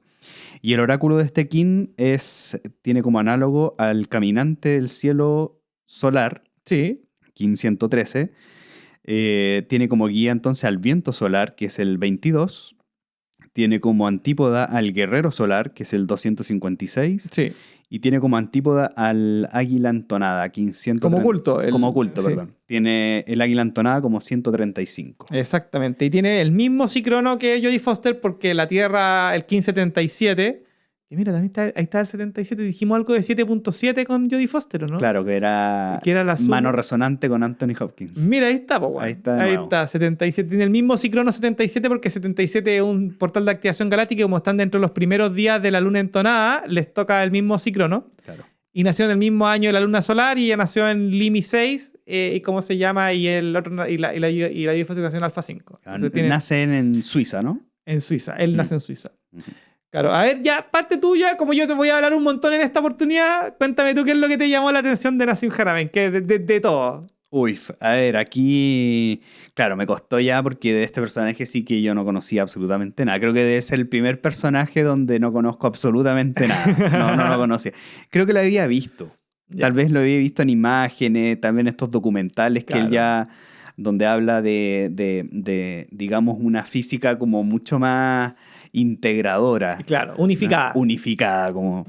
Y lo que encontré interesante es de que su máximo logro, digamos, a través de esta fundación que él crea, que es la Resonance Science Foundation, la realiza en el año 2004. Y en el año 2004 él está transitando el mono espectral. Pues claro, el de quién dejó ser huella. Y digamos, eso lo encontré muy interesante porque... digamos que toda esta información que estamos transmitiendo, ¿no? La de la ley del tiempo, los códigos del encantamiento del sueño, y que si uno lo va aprendiendo y va profundizándose más en toda la línea de este conocimiento, va a llegar hacia la ciencia cósmica. Exacto.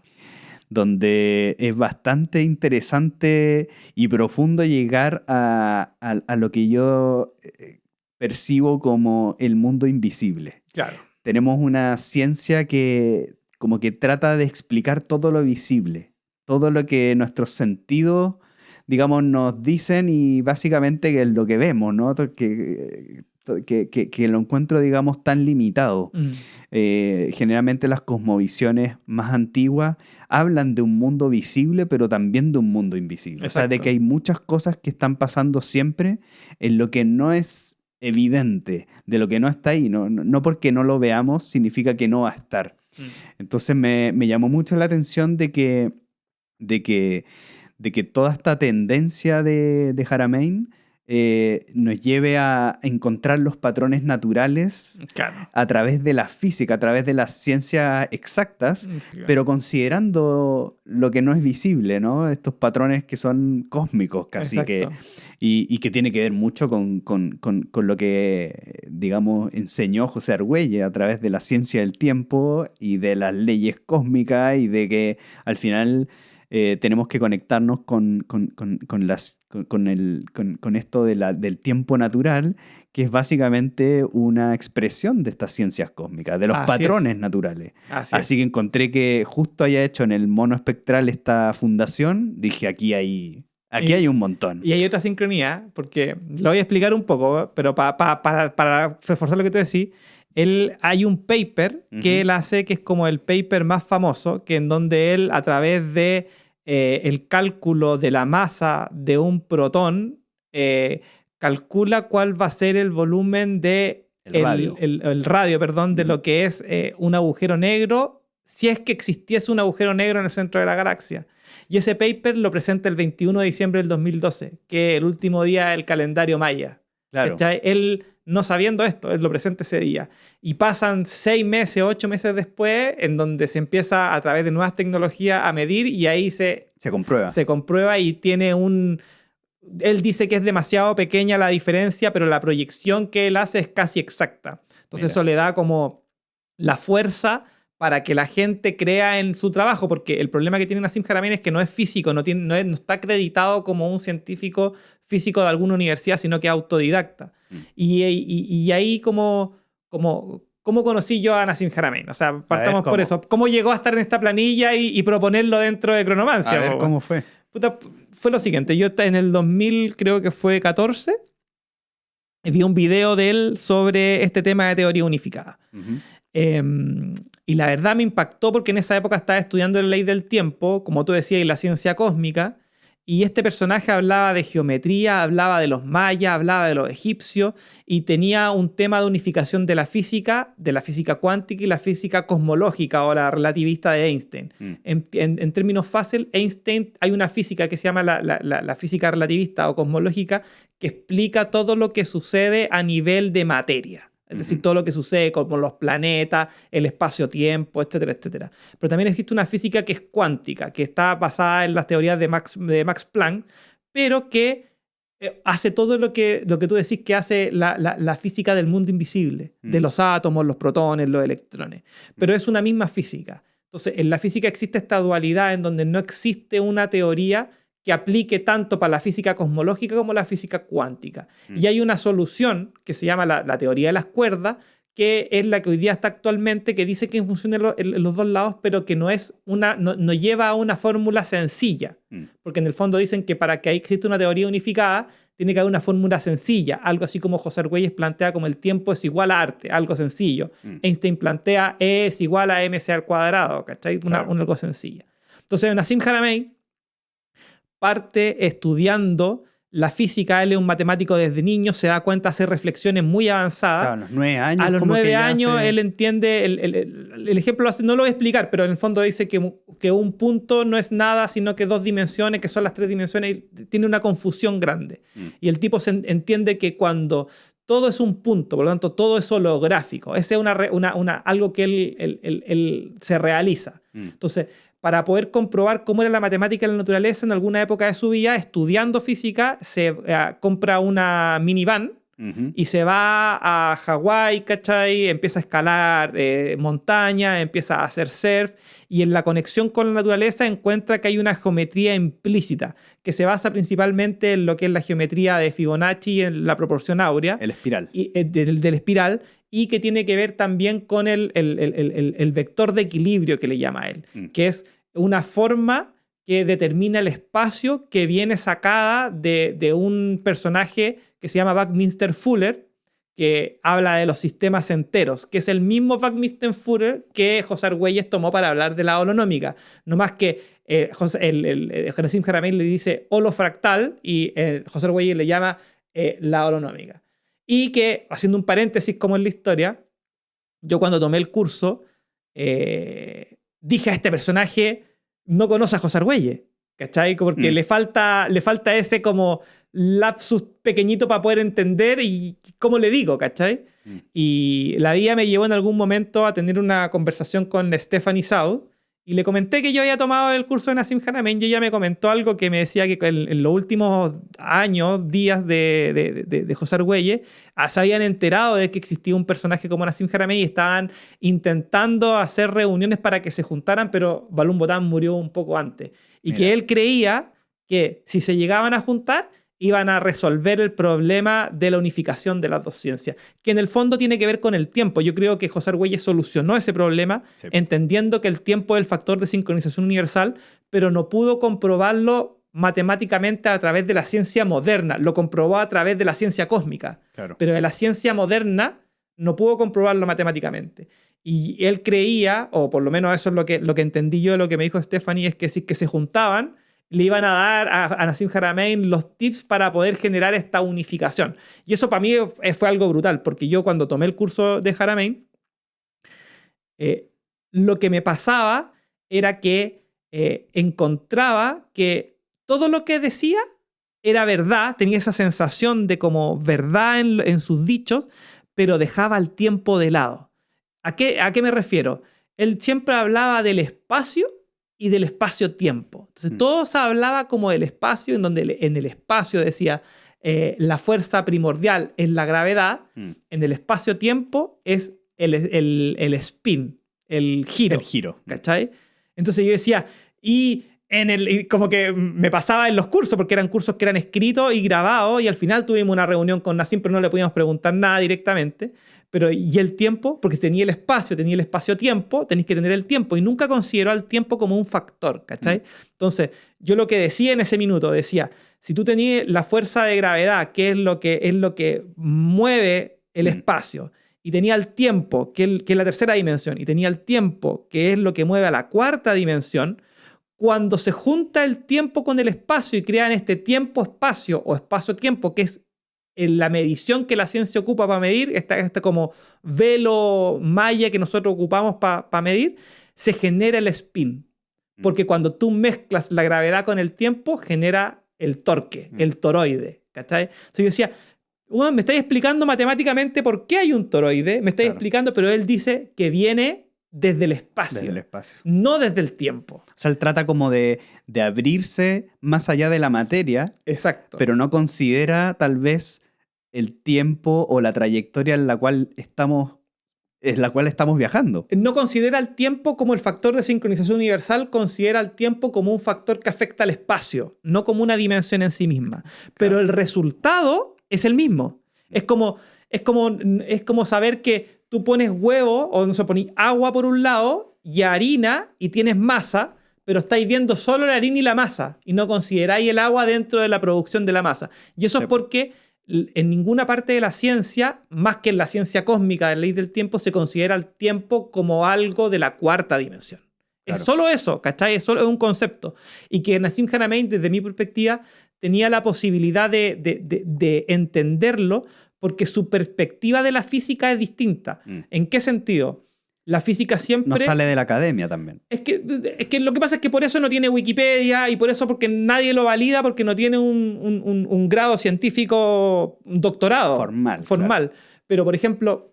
Pero igual trabaja con físicos que son académicos. Sí, pero en el fondo lo que tú tienes que hacer es comprobar matemáticamente algo y no Claro. solo comprobarlo, sino que tienes que mandarlo a la unidad de ciencia y tenéis que agarrar un espacio para que te lo revisen. Claro. Porque los papers avanzan a velocidad de la luz y este es un paper más de una persona que no es específico, entonces es difícil. Pero en el fondo, lo que se me fue un poco la onda, pero lo que Nassim Haramein viene a comprobar es que en el espacio-tiempo, en esta unión del espacio con el tiempo, se genera una fluctuación de energía que genera que la materia gire, pero que en la ciencia tradicional siempre dice dos cosas. Primero, que la materia define el espacio. O sea, dicen que si no hay materia, no hay espacio porque no hay nada con qué compararla. Entonces asumimos que el espacio está vacío. Es más, al espacio se le considera en la física como vacío. Mientras que él dice, no, pues la perspectiva está mala porque es el espacio el que define la materia. Es decir, nosotros tenemos materia y de aquí para allá hay espacio. Es decir, el espacio es lo que mantiene la materia unida, no la materia que define el espacio. Y si tú consideras solo ese switch de cambio de perspectiva, te das cuenta que el espacio está lleno de energía. Y dice, incluso si tú desmantelas al cuerpo humano en protones, electrones, el 99,9% de espacio y el 0,001 es materia. Por lo tanto, nosotros somos más espacio que materia y en nuestro cuerpo está lleno de energía. Incluso define que en el centro de cada protón hay un agujero negro diminuto. Dice que en el medio de nuestro corazón, la pregunta que él se hace, dice, ¿tú tenías un corazón? Sí, ¿qué es lo que hace al corazón latir? Claro. Dice, algo que está lleno de energía, porque para que late el corazón necesitáis corriente eléctrica. Claro. Entonces dice, él pronostica que en el centro del corazón hay un agujero negro que está lleno de energía que hace que lo mantiene. Entonces, por eso somos el universo, porque en el centro de nosotros lo que somos parte de eso, una parte de él. Exactamente. Y así como está acá dentro del corazón, está en todas partes. Entonces, esas como relaciones te revientan la cabeza. Sí. Nosotros que tenemos como una estructura de conocimiento en base a la ley del tiempo que viene un poco con romper las estructuras tradicionales de lo que es la ciencia a través de la ciencia cósmica, es mucho más fácil entenderlo. Pero en esa época, para mí era como, wow, este tipo está haciendo esto. Mira, me hiciste recordarte una cosa. A mí me gusta mucho escuchar a Gastón Sublet. Ya. Que me parece que es guerrero, pero no. Es guerrero, sí. Pero no recuerdo qué tono creo que es entonado. Estoy casi seguro. O guerrero no. autoexistente, parece algo así, pero me acuerdo que es guerrero. No, Sfer es autoexistente. ¿Quién? Alfredo Sfer. ¿Sí? Sí, mira. sí. Pero sé que el Gastón Sublet es un guerrero, no me acuerdo qué tono. Pero él habla de... Bueno, él se especializó mucho en la filosofía tanto... Mapuche, pero también del Oriente. ¿Ya? ¿Cierto? Ahí se metió en la historia de los chinos. Y la cosmovisión un poco dentro de la filosofía también oriental. Y cuando hablaba de cómo explicaban qué es lo que éramos nosotros como cuerpo humano, ¿Ya? Él decía que las palabras traducidas ahora a lo que es el Mapuzungún, pero al castellano, digamos, es que somos un espacio de cielo comprimidos en este cuerpo. Claro. Que es mucho lo que es muy de lo que dices tú, ¿no? De que no es que de la materia salga luego el espacio, ¿no? Claro. Sino que nosotros somos al final este polvo de estrella, ¿no? Esta conjunción de este cosmos que está siendo comprimido hasta que somos, digamos, lo que vemos ahora como un cuerpo, ¿no? Como somos un cielo comprimido. El espacio es lo que define la materia. Donde está el espacio se define la materia. Sí. En el fondo eso. Y yo por eso lo quise traer. Tampoco soy físico cuántico, puedo explicarte cómo el tipo hace los cálculos y cómo calcula el radio del potrón, pero no creo que a la gente le interese eso. Yo creo que a la gente, como Nassim Haramein, los invito a que lo busquen. Yo cuando tomé el curso participé de un crowdfunding, que esto es como gente que pone plata para hacer un video que se llama el The Connected Universe, que lo puedo dejar para que la gente lo vea, está gratuito, traducido en cómo se llama al español con subtítulos en YouTube, que muestran un poco la trayectoria de lo que ha hecho Nassim Haramein, pero siempre con esa duda de qué habría pasado si se hubiese juntado con José Argüelles. Porque siento que que él también en el fondo tiene una estructura matemática y él tampoco puede salirse mucho. Él es muy fanático de Einstein, es muy fanático de Bohm, de Planck, que son como los pensadores más grandes de la física moderna, y tampoco puede estar respaldando una persona como José Argüelles, que no es físico tampoco, ¿cachai? Entonces, claro. Pero sí, yo siento que si alguna persona puede llegar a él y le explique que el tiempo es su propia dimensión y que en el fondo este factor de sincronización universal con la gravedad, cuando las juntas generan el tiempo-espacio, el espacio-tiempo que puede ser medible, es desde mi punto de vista, el missing link, o sea, la pieza que falta para solucionar la matemática de la teoría unificada de lo que es la ciencia. ¿Y qué significa esto? Porque la gente te pregunta, ¿y qué tiene? Bueno, si tenemos dos físicas y funciona la cosa. Sí, funciona, pero funciona porque hoy día ocupamos fuentes de energías agotables. Sí. Porque nosotros creemos que la energía es escasa. Si tú tienes una fuente de energía ilimitada, que es lo que te permitiría tener no tenerla, sino que entender cómo es la física, de dónde podemos sacar energía infinita, el viaje en el espacio, la alimentación, todo, porque todo es un problema energético. Sí. O sea, porque hoy día, por ejemplo, hay el típico ejemplo que me dan cuando me preguntan por el tema de la energía. Es, oye, dicen, pero ¿cómo en un planeta como la Tierra puede haber escasez de agua si tenemos mares? Claro. Entonces, ¿por qué no? Hoy día la tecnología existe. ¿Por qué no pescamos el agua de mar y la desalinizamos? Porque desalinizar el agua es más caro que el agua. Sí. Entonces, pero si tú tuvieras... Gasta más energía. Pero si tú tuvieras una fuente de energía inagotable, es pasar la cuestión por la máquina si es inagotable. No tendría el problema del agua. Eso mismo... Claro. Es lo mismo. Oye, ¿por qué no viajamos a Júpiter a otra? Porque no hay energía suficiente. Pero si tuviéramos una fuente de energía inagotable, lo que dice Haldane es que esa energía se encuentra en el vacío del espacio. Que en todas partes. Está en todas partes. O sea, es más, si nosotros sacamos energía solo del 0,0001% de la materia, si nosotros cambiamos eso al 99.999, ya de pasar a tener esto de energía, pasar a tener energía inagotable, ¿cachai? Entonces, de eso se trata un poco para que la gente que se mete un poco más, y la razón por la que entra Haldane acá... Igual hay algo que me llama la atención, que tenga ese kin. Bueno, es lo que iba a decirte. Dale. Digamos, el enlazador de mundo para mí es el puente. Sí. ¿Cierto? El puente entre la vida y la muerte, el puente del enlace. Claro. Y el igualar, pues el igualar las dos físicas. Y que sea de la onda encantada del espejo es el orden del sinfín. Claro. Entonces ese es como el puente hacia el verdadero orden, claro. El orden universal, el orden cósmico. Así que yo creo que es un personaje que todavía está por digamos... está latente ahí para que sea una... Él tiene su fundación, el Resonance Science Foundation existe, se llama resonanceScienceFoundation.org, claro. Tienen curso... Va a cumplir 20 años. Claro, tienen curso, el curso que yo pagué y tomé, hoy día está gratuito, solo tenéis que conectarte con la fundación. Tienen programas nuevos para hacer pruebas y está trabajando con una cantidad de científicos porque de verdad... hay una cierta rama de los científicos, obviamente no los más conservadores, claro. Que creen en él y están haciendo pruebas, y puede ser que ya en los próximos años o después de su muerte, en unos años más avanzados, se puedan confirmar sus teorías porque son matemáticamente consistentes. Y en el fondo utiliza la ciencia antigua, la ciencia intermedia, la ciencia moderna, para poder llegar a una solución matemática que es más simple que la teoría de las cuerdas. Es decir, si es que llega a ser comprobado lo que él está diciendo y lo que él está tratando de probar, vamos a llegar a una teoría o a una fórmula que va a ser aplicable, y que eso significaría que vamos a tener un salto cuántico en lo que es la obtención de energía, que es el problema principal.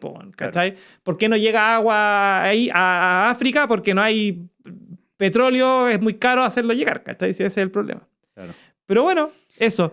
Lo que te iba a decir, sí, por el tema del kin, para no dejarlo pasar, el enlazador de mundo, cuando yo veía el kin, me acuerdo que estaba en el curso, y yo decía, este tipo es el que viene a lo que tú decías, el puente, o viene a unir esta cuestión, ¿cachai? ¿Cómo participar? Y la forma que encontré de participar fue participando en este crowdfunding, ¿cachai? Haciendo esta película, promocionando un poco lo que era el video, pero después la ley del tiempo fue más y me metí más para ese tema. Así que eso. Ojalá sea un punto de enlace en algún momento y que... Sin duda. Porque yo siento que dentro de la ciencia, eso es lo que siempre me ha llamado la atención, sobre todo desde que hago consciente esta información de la ley del tiempo, es cómo la ciencia todavía no cala ahí en lo profundo en relación a lo que es el tiempo. ¿Por qué no? Porque tienen una solución de Einstein. Einstein fue el que, acuérdate que lo que dice José Argüelles. José Argüelles lo que dice es que Einstein, para poder entregar su fórmula de la relatividad, tuvo que traer al tiempo a la tercera dimensión. Tuvo que inventar el espacio-tiempo.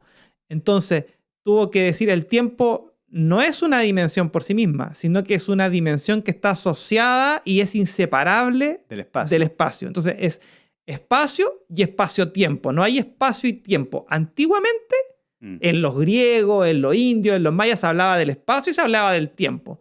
Pero para poder hacer una fórmula matemática se tuvo que crear el espacio. Pero en su lecho de muerte, Einstein dice, parece que el problema aquí está en el tiempo y el espacio-tiempo es solo una solución intermedia. Y la verdad... Para saber explicar una cosa. Para poder explicar matemáticamente, porque lo que dice José Argüelles es que el espacio-tiempo o el tiempo-espacio funciona matemáticamente con el sistema decimal, pero para entender al tiempo tenéis que manejar el sistema vigesimal. Claro. Y no hay ciencia decimal que defina el vigesimal. Entonces tuvieron que crear este espacio-tiempo intermedio, pero el espacio-tiempo no es más que las fuerzas del espacio, gravedad, y de tercera dimensión, o sea, la fuerza de la tercera dimensión, gravedad, la fuerza de la cuarta dimensión, tiempo, juntas generando spin.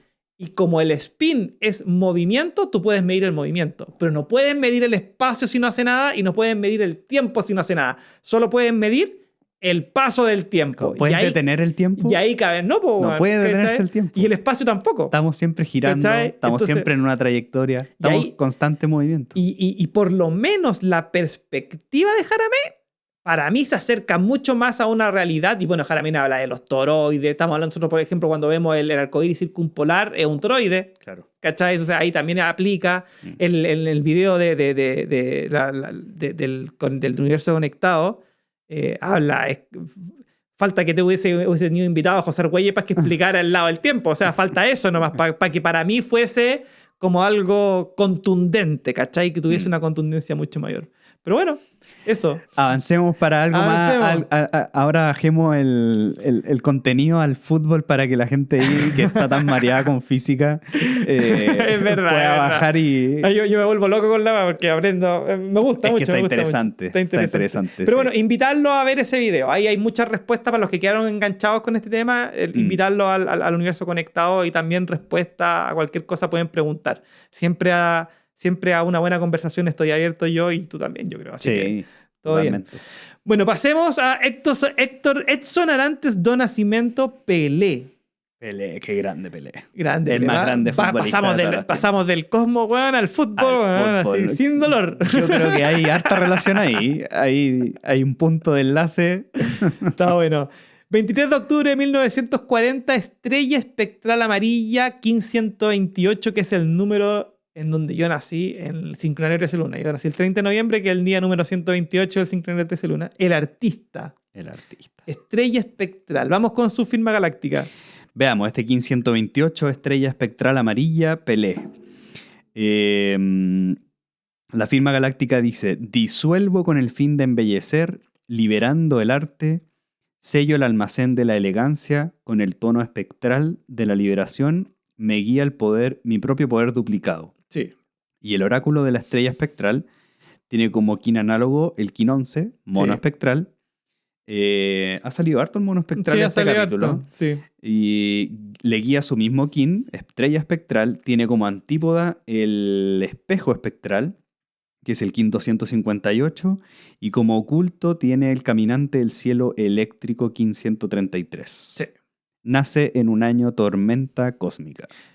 En una Limi 6, luna autoexistente, y Cicrono 51, el mono cristal, el de Blavatsky. Y claro, de la onda encantada del sol. Sí, mira. Blavatsky ahí presente. Claro, y el mono, el juego, su análogo, A mí me gusta el fútbol, me gusta Pelé también. Sí, me gusta a mí decir también. que es el mejor porque no es argentino. Amigos argentinos los quiero mucho. Es que es el único que tiene 3 copas del mundo.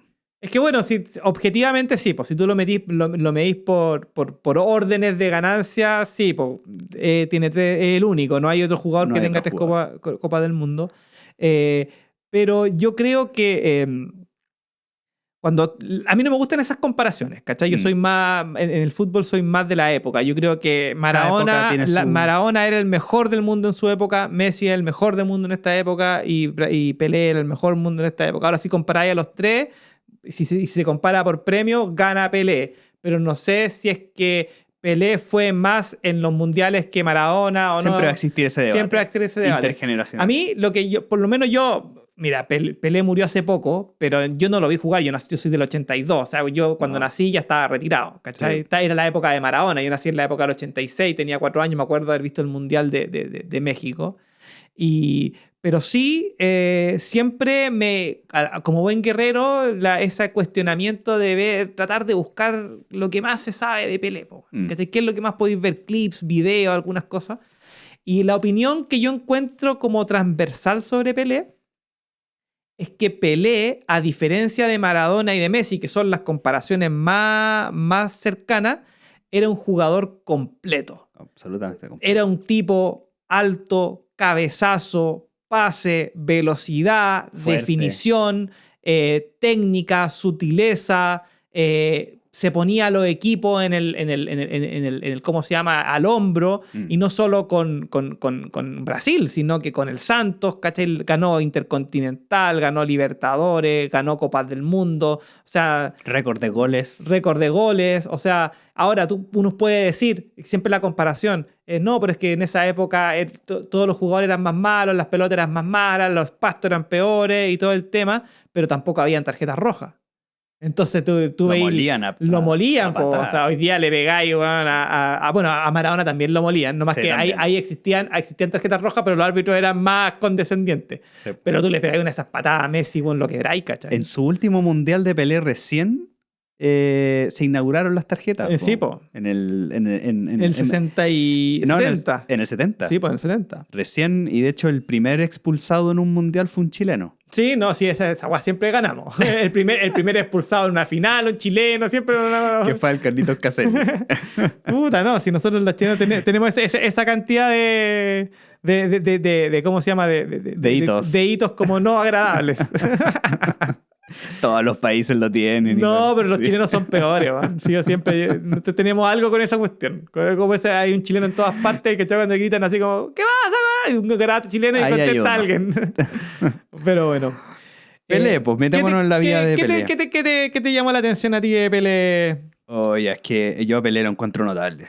Lo que tú decías, yo creo que es un jugador que escucharle a los futboleros, todos coinciden en que también salen del tema de comparación de quién es el mejor, sino que los atributos que tiene un jugador de fútbol. Claro.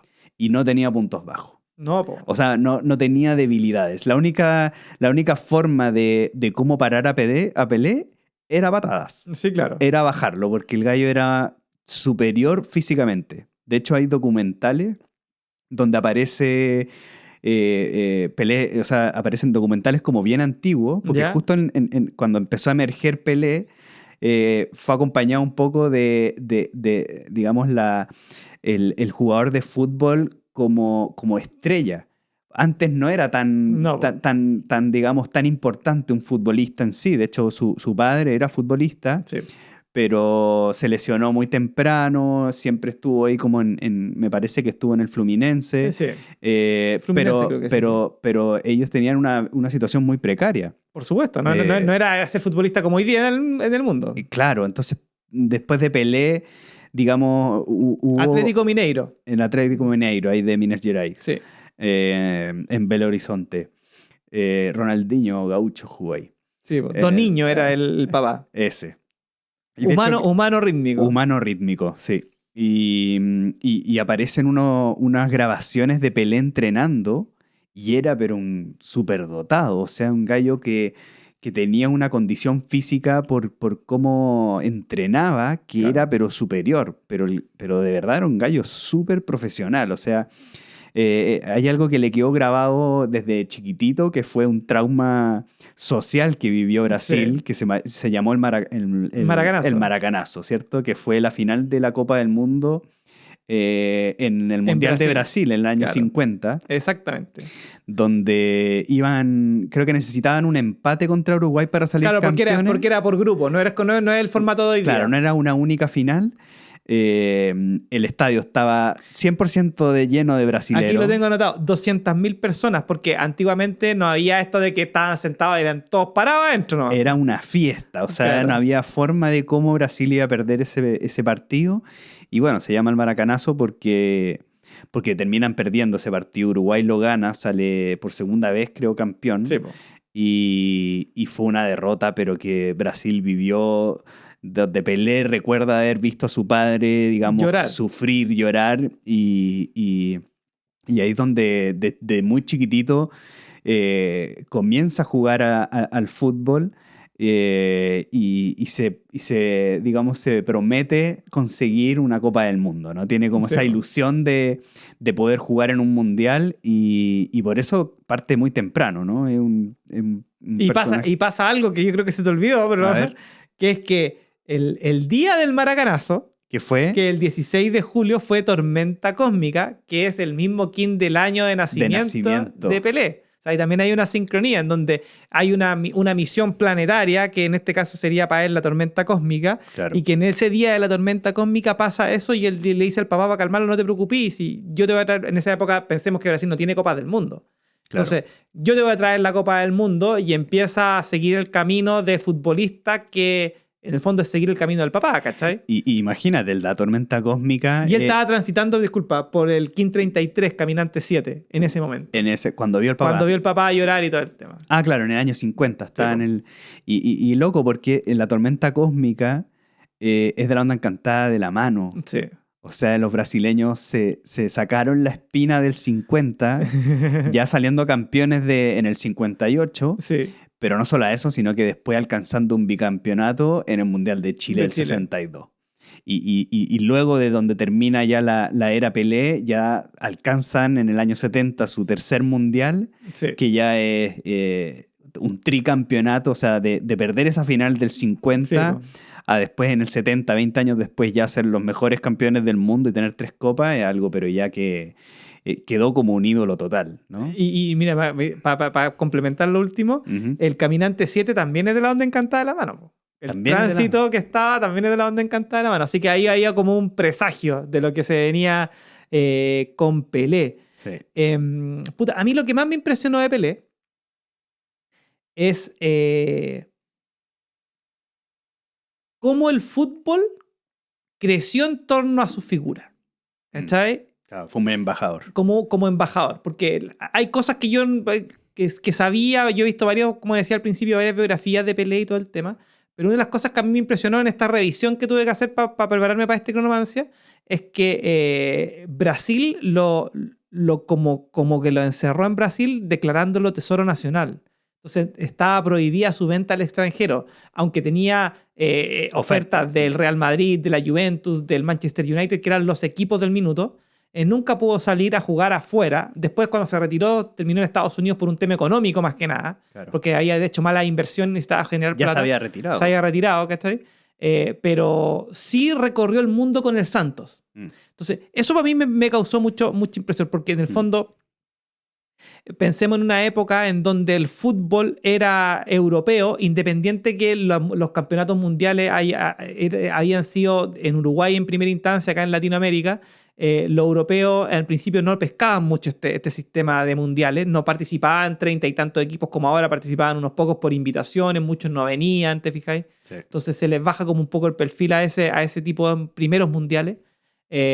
Pero claro, con Pelé tiene como expansión de fútbol, lo que tú decías, y como de artista futbolista. Fue el primer futbolista que fue como reconocido y que todo el mundo lo seguía, que hizo el número 10 famoso, que incluso en una parte de su historia va en la selección del Santos, va a jugar a Nigeria y en Nigeria hay una guerra civil y dan orden de paro al fuego para que jueguen el partido. O sea, al nivel de parar una guerra, ¿cachai? Como mucho. Claro. Y claro, y en estos partidos que iba el Santos a hacer como de exhibición, siempre terminaban con 5 goles, con 4 goles y no habían cómo pararlo, porque en el fondo el tipo de juego de Pelé, por lo que yo te digo, por lo que he podido ver por comentaristas especialistas, es que el tipo tenía un físico que se compara hoy día, por ejemplo, con el de Cristiano Ronaldo, Claro. pero el que seguía era el Pepe Roja. Claro. Entonces era como... Los que no conocen a Pepe Roja, ¿no? Que Claro, es muy lento. Claro, es como el jugador lento de Chile. Es como un dicho, tenéis razón, po. Sí. Pepe Roja es como... Entonces es muy lento. Entonces el tipo los pasaba, decían que cuando entrenaba de repente los pasaba como si fueran conos. Sí, grande Pepe Roja, igual Sí. campeón con Chile, así que... pero claro, pasándose a los jugadores como si fueran conos. Es más, dándole más puntos a Chile, Pelé cuando lo entrevista dicen quién fue el que mejor te defendió fue Elías Figueroa. Elías Figueroa, que es uno de los que tuvieron nuestros grandes jugadores. una rivalidad ahí en el Brasileirao, weón, de 3 años que estuvieron. Y que incluso después de que se retira Pelé, que era el mejor jugador de América, el siguiente mejor jugador de América fue Elías Figueroa. Sí, que jugó en el Internacional de Porto Alegre. Y por acá tengo el king de Elías Figueroa. Sol rítmico. Es Sol rítmico. Sol rítmico, lo revisamos, parece, sí. Ya. Y dos datos que tengo aquí importantes de Pelé que me llamaron la atención. Primero es que se empezó a crearse como el fútbol fuerza. El tema ya que había, como tú decías, el tema había que parar a este tipo, porque si no te metía 20 goles. Sí. O sea, había que pararlo y no habían tarjetas rojas. Yo creo que en parte la tarjeta roja nace un poco en esta solicitud de Brasil de decir, oye, ¿cómo liberamos, weón, a que no nos destruyan los jugadores? Y ahí tiene una historia súper como... que incluso es como autoflagelante, no de parte de Pelé, sino que de Brasil. Porque cuando van al Brasil, al Mundial del 58, que Pelé tiene 16 años, aparte el jugador que ha ganado más joven la Copa del Mundo, claro. Lo llevan, pero para llevarlo tuvieron que dejar a un jugador, que no me acuerdo cuál es, de un equipo conocido fuera. Claro. Entonces, en un partido de entrenamiento, los mismos jugadores de su equipo van como hacha Pelé para lesionarlo, para que incluso lo botan y lo lesionan. Pero una lesión leve. El entrenador dice, ya, ok, no, pensando que iban a traer de vuelta a este otro jugador que era el que reemplazaba, no, lo voy a llevar igual, y lo lleva igual y termina siendo el goleador del Mundial, ¿cachai? O sea, sí. Más acierto que el entrenador, imposible. Pero que incluso ese tipo de cosas suceden. Imagínate, brasileros que es como que a nosotros el Vidal se pusiera a pegarle a Alexis Sánchez, como, bueno, ¿qué te está pasando? Para que viniera otro. Claro, para que viniera otro. Y ahí tengo algo importante. Bueno, él debuta en el Santos en el año 56. ¿Ya? Y sale campeón al tiro. Sí. Y debuta transitando la noche cósmica. Ya. Y después parte al año siguiente, en el 57, debutando en la selección de Brasil. Hay que acordarse que el Mundial fue en el 58, pero sí. Debuta antes y por eso ya creo que el Mundial ya tiene 17 o 18 tiene años. 17 años. 17 años. Y porque él cumple en octubre y los Mundiales son en julio. Claro, son en julio. Y ya está transitando Estrella Magnética. Claro. Y el primer partido que debuta con Brasil lo hace el 7 del 7 del 57. Ah, mira. ¿Ya? Y ese día es Serpiente Espectral. Mira. Y con muy chico, el primer partido que tiene con Brasil ya demuestra su fuerza. Serpiente Espectral. O sea, ya muestra que un cabro de 17 años te corre y te aguanta el partido. O sea, al final es aguantar el partido. Sí, obvio. Yo siento a veces que yo estuve cercano al fútbol porque me tocó hacer práctica en el primer equipo acá de un fútbol en la liga chilena. ¿Ya? Y claro, yo siempre he sido basquetbolista, pero... Tú eres kinesiólogo, ¿verdad? ¿A eso te referís con hacer la práctica? Claro, hice la práctica como rehabilitando jugadores de fútbol.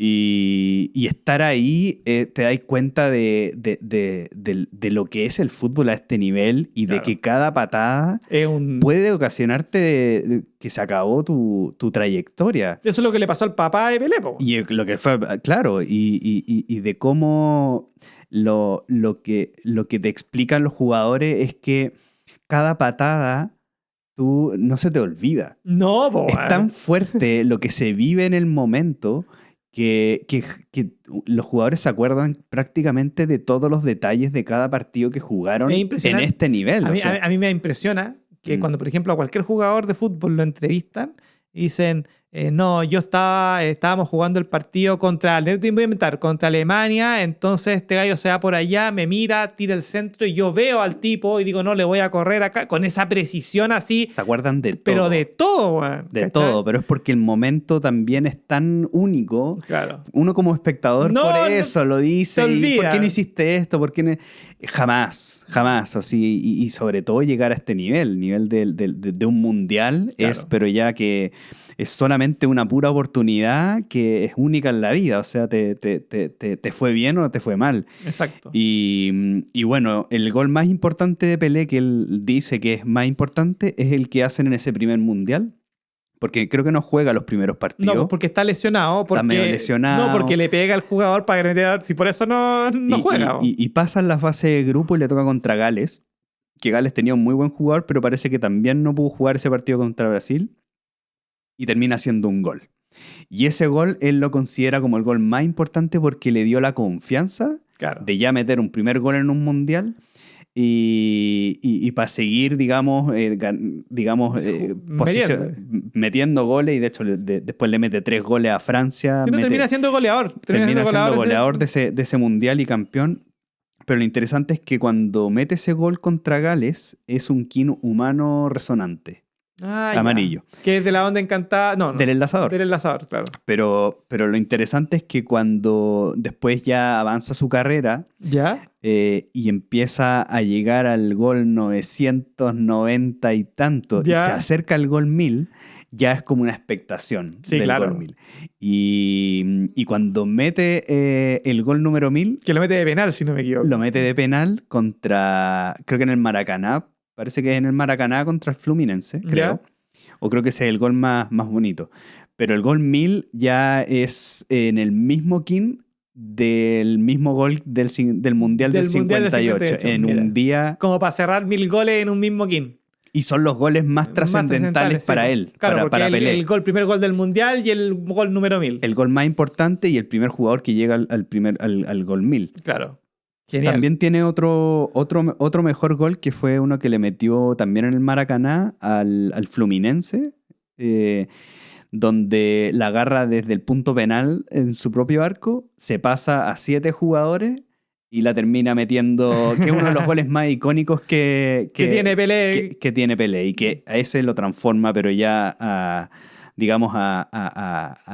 una superestrella. O sea, me parece que lo hacen en el año 61. Yo también no tengo notado eso, pero sí. ¿Qué más tenéis de Pelé? Puta, tengo varias cosas, Juan. A ver. Mira, tengo, por ejemplo, una sincronía con Neymar. Claro. Porque Neymar tiene el mismo kin que Pelé. Son los dos estrellas espectrales. Y los dos del Santos. Los dos del Santos. Los dos con 77 goles actualmente en ¿cómo se llama? Por la selección. Por la selección. Pero que también a Neymar se le consideraba la reencarnación de Pelé. Era el llamado a poner a Brasil en la posición en que lo dejó Pelé. Por eso le dieron la 10. Fue joven también a los 17 años. En el Santos. En el Santos. Que entonces, siempre se le consideró, independiente que no tiene nada que ver y que no logró lo que hizo Pelé, sin duda. Pero en su minuto era como lo que Brasil creía. Tenemos el nuevo mejor jugador del mundo, que es Neymar, etcétera. Sí, y mágicamente tenían el mismo kin. Entonces, como esa expectación estaba presente a través de esto. Que yo me acuerdo, esta sincronía... Oh, disculpa. Esta sincronía fue una de las primeras sincronías que vi cuando empecé a sacar por primera vez los kines. O sea, mucho antes de pensar en cronomancia y todo, cuando empecé a hacer mi listado. Y dije, wow, porque sabía esa historia de que a Neymar lo consideraban como el nuevo Pelé, que no llegó a serlo, pero sí tenía eso del juego bonito, que lo recuperó, que Brasil lo fue perdiendo con el tiempo. Claro. Lo otro que tenía sobre Pelé es que ¿cómo se llama? Una relación que tenía con Garrincha. Que son antípodas, porque Garrincha es espejo, él es estrella, solar. Espejo solar, y juntos hace el enlazador 7 de la onda encantada del sol, y Brasil nunca perdió cuando estuvo Garrincha y Pelé en la cancha. Nunca, jamás. Nunca, jamás perdió. Que eso también es un tema, porque en el fondo tú hablas y Garrincha era como el habilitador, ¿cachai? Eran los dos mejores jugadores, ¿cachai? Entonces tenía también esa relación en donde era un equipo como invencible. Yo cuando pienso en el Brasil de Garrincha, de Pelé, se me viene a la cabeza el Newpi. ¿No Ya, te claro, cachai? como Como que los supercampeones, como ese equipo, weón, que se va armando imbatible, ya. imbatible, como bien Newpi la weá, ¿cachai? De hecho, Garrincha termina saliendo mejor jugador del Mundial acá en Chile en el 62. Y Garrincha tiene una condición bien especial de por qué tenía el regate, de por qué Sí, tenía weón. la pegada. Tenía un problema en las caderas, ¿o no? En la cadera, rodilla y en el mismo tobillo tenía Ya. una malformación, Sí, po, weón, sí. producto de, me parece que fue un poliomielitis, Ya. y tenía una pierna bastante más corta que la otra y con una desviación hacia afuera, sin una rodilla hacia Hey. genuvalgo se llama. Ya. Pero gracias a esa deformación que tenía, confundía al rival. Claro. Porque creía que iba a ir por un lado, Sí, sí, pero podía ir con el otro. Pero increíble jugar, weón, con una malformación a nivel profesional, pues, weón. Eso es una adaptación de haber tenido después de haber sufrido cuando Sufrió viejo de mucho. cadera, weón. Sí, Hey. ¿no? O sea, de hecho, después pasó por un periodo de alcoholismo muy severo. Yo creo que mucho de Para evitar el dolor. evitar el dolor, porque imagínate por todo su desgaste, Me llegar imagino. a jugar 2 copas del mundo, jugar por mucho tiempo. Sí, tuvo un desenlace muy triste, pero a mí me llamó la atención. Yo cuando estuve en Brasil, ¿Ya? tuve como 6 meses y le hice la pregunta a varios brasileños. ¿Ya? Onda, ya, a ver, ¿qué pasa con Pelé? Que es Pelé el mejor jugador no del mundo, pero de Brasil, Sí. como, y sí lo consideraban, pero le tenían mucho más cariño a Garrincha. Garrincha se le dice que es la alegría del pueblo. Ya. Es como el símbolo así de uno de los jugadores más queridos para ellos, digamos, yo creo porque está más vinculado como con el pueblo, tal vez con esta historia tan triste de cómo terminó y también por la adversidad que tuvo, ¿no? Claro. Pelé tenía todas las condiciones físicas, Sí, los pues, atributos, tenía cabezazo, tenía todo, y Garrincha era como una habilidad muy, muy, muy especial. Claro. Pero increíble que en conjunto la selección brasilera nunca perdió un partido. Nunca perdió un partido. Y mira, y dos cosas más que tengo de Pelé. Una divertida y la otra... No, las dos divertidas, weón, la verdad. Es que... ¿de dónde viene Pelé? La palabra Pelé. Entonces, porque a él le decían, cuando chico le decían Dico, ese era su sobrenombre, pero que él tenía un jugador favorito que se llamaba Vilé, del Vasco da Gama, que era arquero, pero no sabía pronunciar Vilé, entonces lo pronunciaba como Pelé y sus compañeros del colegio lo molestaban que se llamara Pelé. Generalmente se asocia con que es un pelado, pero en verdad todos los jugadores brasileños son pelados, o sea, en esa época eran todos pelados, no tiene que ver por eso. Y por lo menos en el video que me tocó ver, el tipo busca qué significa Pelé y encuentra que Pelé en hebreo significa milagro. Entonces, un nombre que no sabían por qué lo tienen es como el nombre del milagro, y claro, era un milagro, porque para Brasil esto, Pelé ganó 3 Copas del Mundo. Independiente que en la del 62 jugó, creo que la primera fase nomás porque lo lesionaron. Sí. El tipo tiene esa característica. Metió que goles, de hecho. Metió goles, sí, pero da lo mismo. Tú, es como, no sé, ahora Benzema en Francia, que si hubiese ganado la Copa del Mundo hubiese sido campeón del mundo porque estaba en el listado, pero no lo reemplazaron. Estaba en el listado de los 24 jugadores y si ganaste tenías una medalla. Y Bueno, por eso tienen la Copa del Mundo Pelé también. Claro. Sí, bueno, él viajó igual y creo que lo lesionaron en Viña, el partido con... En Viña, sí. Con Hungría. Con Hungría, sí. Hungría, sí. creo que. No me acuerdo, pero sí me acuerdo que lo lesionaron. ¿Y cuál es la otra que tenía?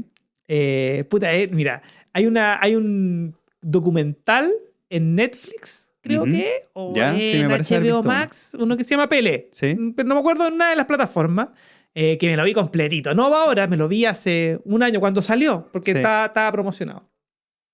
Y muestran, claro, la historia de Pelé. ¿Aparece lustrando zapatos? Aparece, claro, Ya, aparece vi ilustrando. el mismo, parece. Y al final muestran la historia de lo que no hemos hablado de Pelé, que es que se retira y después tiene ofertas del Cosmos de Nueva York y se tiene que ir a jugar porque le ofrecen creo que $5 millones, que en época de hoy día deben ser como 100. Y el tipo dijo, ya tengo que ir a jugar para allá, y se fue para allá.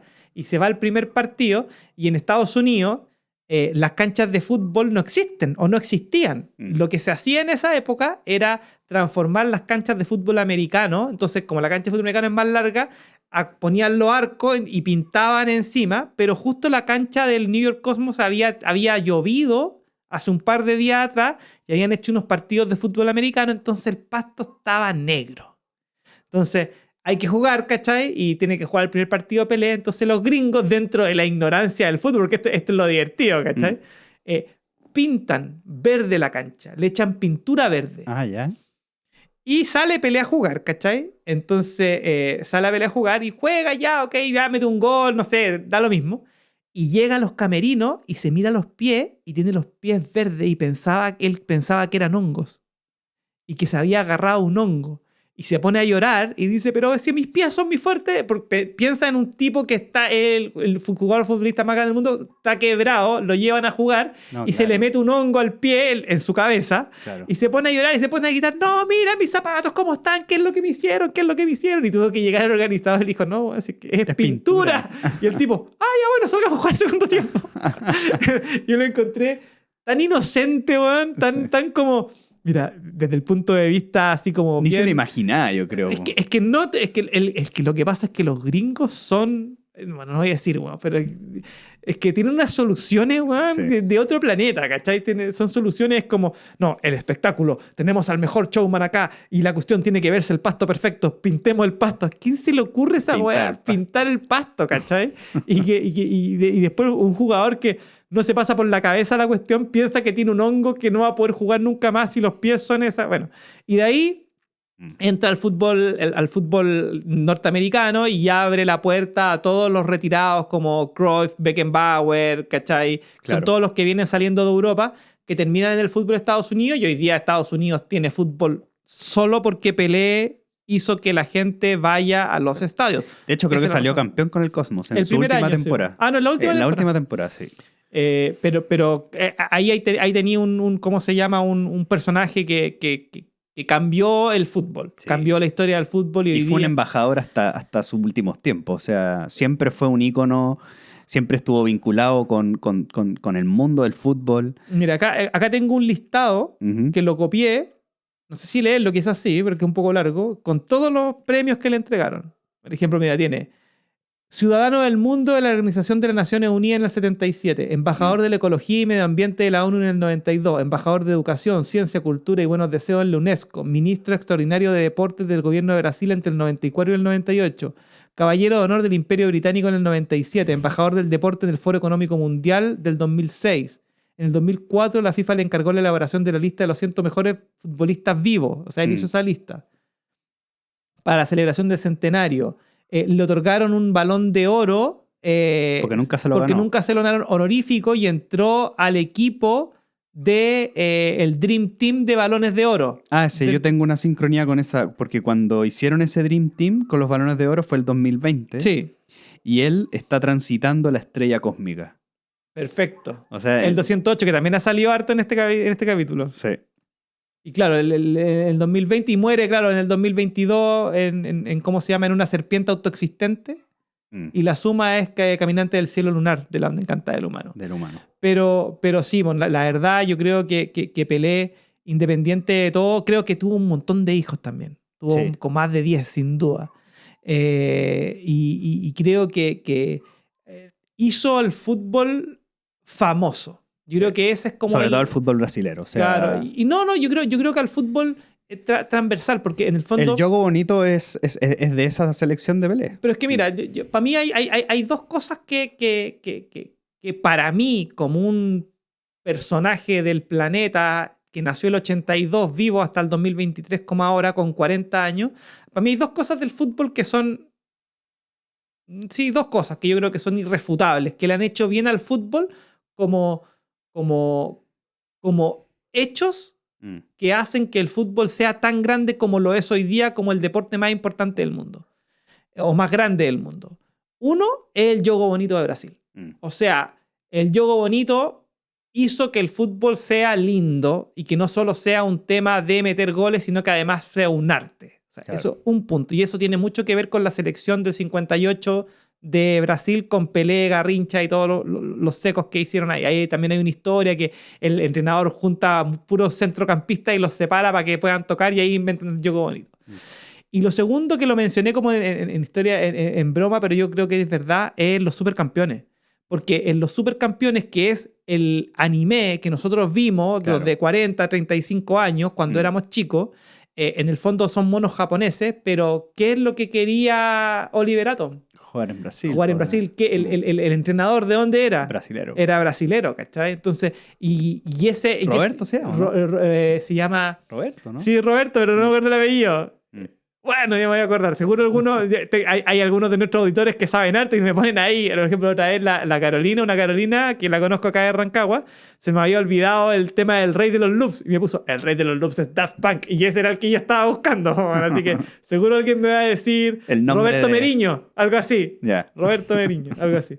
Pero, ¿y por qué? Porque todos vimos al Newbie cuando éramos chicos y eso nos mete en nuestra conciencia de que ese deporte es un deporte importante, como lo hizo Slam Dunk con el Con básquetbol. el básquet, sí. ¿Cachai? Que hay gente que, oiga, el básquet, sí, de repente veía Slam Dunk, veis que es básquet y decís, oh, estos tipos son buenos, a ver, ¿y qué? El básquet, ahí está la NBA y existe... De hecho, sin Slam Dunk yo no juego básquetbol, yo creo. ¿Cachai? Entonces yo creo que esos dos hechos hacen que hoy día sea el fútbol como lo más grande y que hoy día los jugadores ganen. Ahora, si tú comparáis las platas, Estados Unidos siempre se desborda porque un jugador básico de fútbol americano gana lo mismo que Messi. ¿Cachai? O sea, Claro. Messi no es el jugador mejor pagado del mundo, es el más famoso. Mm. Pero tú, un jugador como LeBron James le pagaron, me acuerdo, desde Miami a Cleveland o desde Cleveland a Los Ángeles, le pagaron como $400 millones. Sí. Y hoy día, no sé, Los contratos están ahí, son ¿cachai? de 400 y, millones de y dólares. hoy día Haaland, o sea, Neymar valen 120, 150, Messi vale 50, estamos hablando de... Y son... Tú no puedes comparar los dos deportes en cuanto a... Y eso pasa porque en Estados Unidos se concentra. Sí. Entonces, los jugadores, técnicamente la FIFA no ha podido entrar a Estados Unidos porque Estados Unidos no es el mejor. Mm. Si Estados Unidos fuese el mejor equipo del mundo, los precios de los jugadores estarían en $1.000 millones. Pero como no lo son, Es que no aguantan 45 minutos. no con medios tiempos. No, necesitan entretenimiento Antes. entre. No, y por las publicidades. Y el tema del fútbol americano es el juego más famoso en Estados Unidos porque para todo el rato. Sí. ¿Cachai? El básquetbol para, pero no todo el rato. No. El fútbol americano para jugada a jugada. Béisbol ¿cachai? también. Béisbol también. O sea, es un tema medio de marketing. O sea, yo no puedo, la verdad, puede que me linchen los centroamericanos y los norteamericanos, pero yo no considero el béisbol un deporte. Para mí no es un deporte. No, fome. O sea, yo me puedo quedar dormido. A mí un deporte tiene que tener adrenalina. Tiene que ser, para mí el básquetbol es un Sí. deporte. Ya el fútbol americano... O sea, los tiene, pero en episodios muy, muy específicos, ¿no? Hay que esperar mucho para que pase algo. Pero mira, a mí me quiero volver a Pelé y de algo que también circuló, digamos, durante su vida. Tú leíste bien los premios que tuvo. Y hay una película que grabó en el año 81, Ah, ya. ¿ya? Con Sylvester Stallone. Con Rocky. Rocky Balboa. Increíble porque Pelé es estrella espectral Sí, y después de el King Estrella Espectral viene la Luna Cristal. sí. Y Sylvester Stallone es Luna Cristal. Ah, perfecto, ya. Y grabaron una película que es bien interesante porque es de una historia de la época de los nazis, Ya. donde existe un grupo de refugiados donde tienen una, digamos, por parte de la historia que cuentan, que hacer un partido de fútbol contra los alemanes. Así que la voy a dejar ahí para no contarla, pero imagínense. del Pero año tenía el nombre, 81. ¿cómo se llama? Se llama como Victoria y algo más, algo Ya. así. Es como un nombre, ahí lo tuve anotado, pero creo que lo voy a perder. Mejor buscarlo y dejarlo en los comentarios. Pero eso, lo dejamos en los comentarios. Pero es súper buena. El Sylvester Stallone es arquero y Pelé es como de los grandes Claro. fútbol o gallos que más talento tenían en este equipo contra los nazis y lo encontré notable. Notable que haya hecho esta película con Stallone y que tuvieran esta sincronía, ¿no? De que ambos de la onda encantaba el espejo Mira. y un kin de tránsito de diferencia. Así que... La raja. Sí, notable. Pelé me parece un artista, pero notable. Claro. Notable. O sea, es de verdad el más grande del fútbol para mí. Sí, para mí también. Pero bueno, Ya, pues, Seba, terminamos esta onda encantada del espejo y llegamos al centro del Sol King. Y llegamos al centro. Estuvimos a 2 kines de llegar al perro cósmico, tu guía perfecto, porque Mi guía, acordémonos sí. de eso. Así que primero, para cerrar, agradecerte estos 10 episodios que haya Ujú. acompañado a Cronomancia. Esto es un hijo de los dos, ¿no? Yo no me Ujú. considero en ningún caso dueño de este programa. Siento que sin ti esta cuestión no hubiese sido lo mismo, así que te agradezco y te motivo a que sigamos con los 10 siguientes. Pues Bien. todavía se viene la segunda, el contra spin. Se viene el Se viene el contraspin y contraspin. está entretenido. Está Está buena la entretenido. dinámica y me parece que es compartido con mucha gente. Sí, yo creo Así que que sí. esa, Independiente, lo bueno, lo que conversábamos antes de partir, agradecerle a nuestra audiencia en YouTube, porque la verdad en YouTube no me ha llegado ningún hate. Ha sido de todas las redes sociales la más limpia de todo y es la que yo estoy fomentando. Yo tengo el Facebook y el Instagram únicamente para generar tráfico, ¿cachai? Claro. Y el hate ha llegado bastante fuerte en Facebook principalmente. Tengo una política de bloqueo, así que no me importa mucho.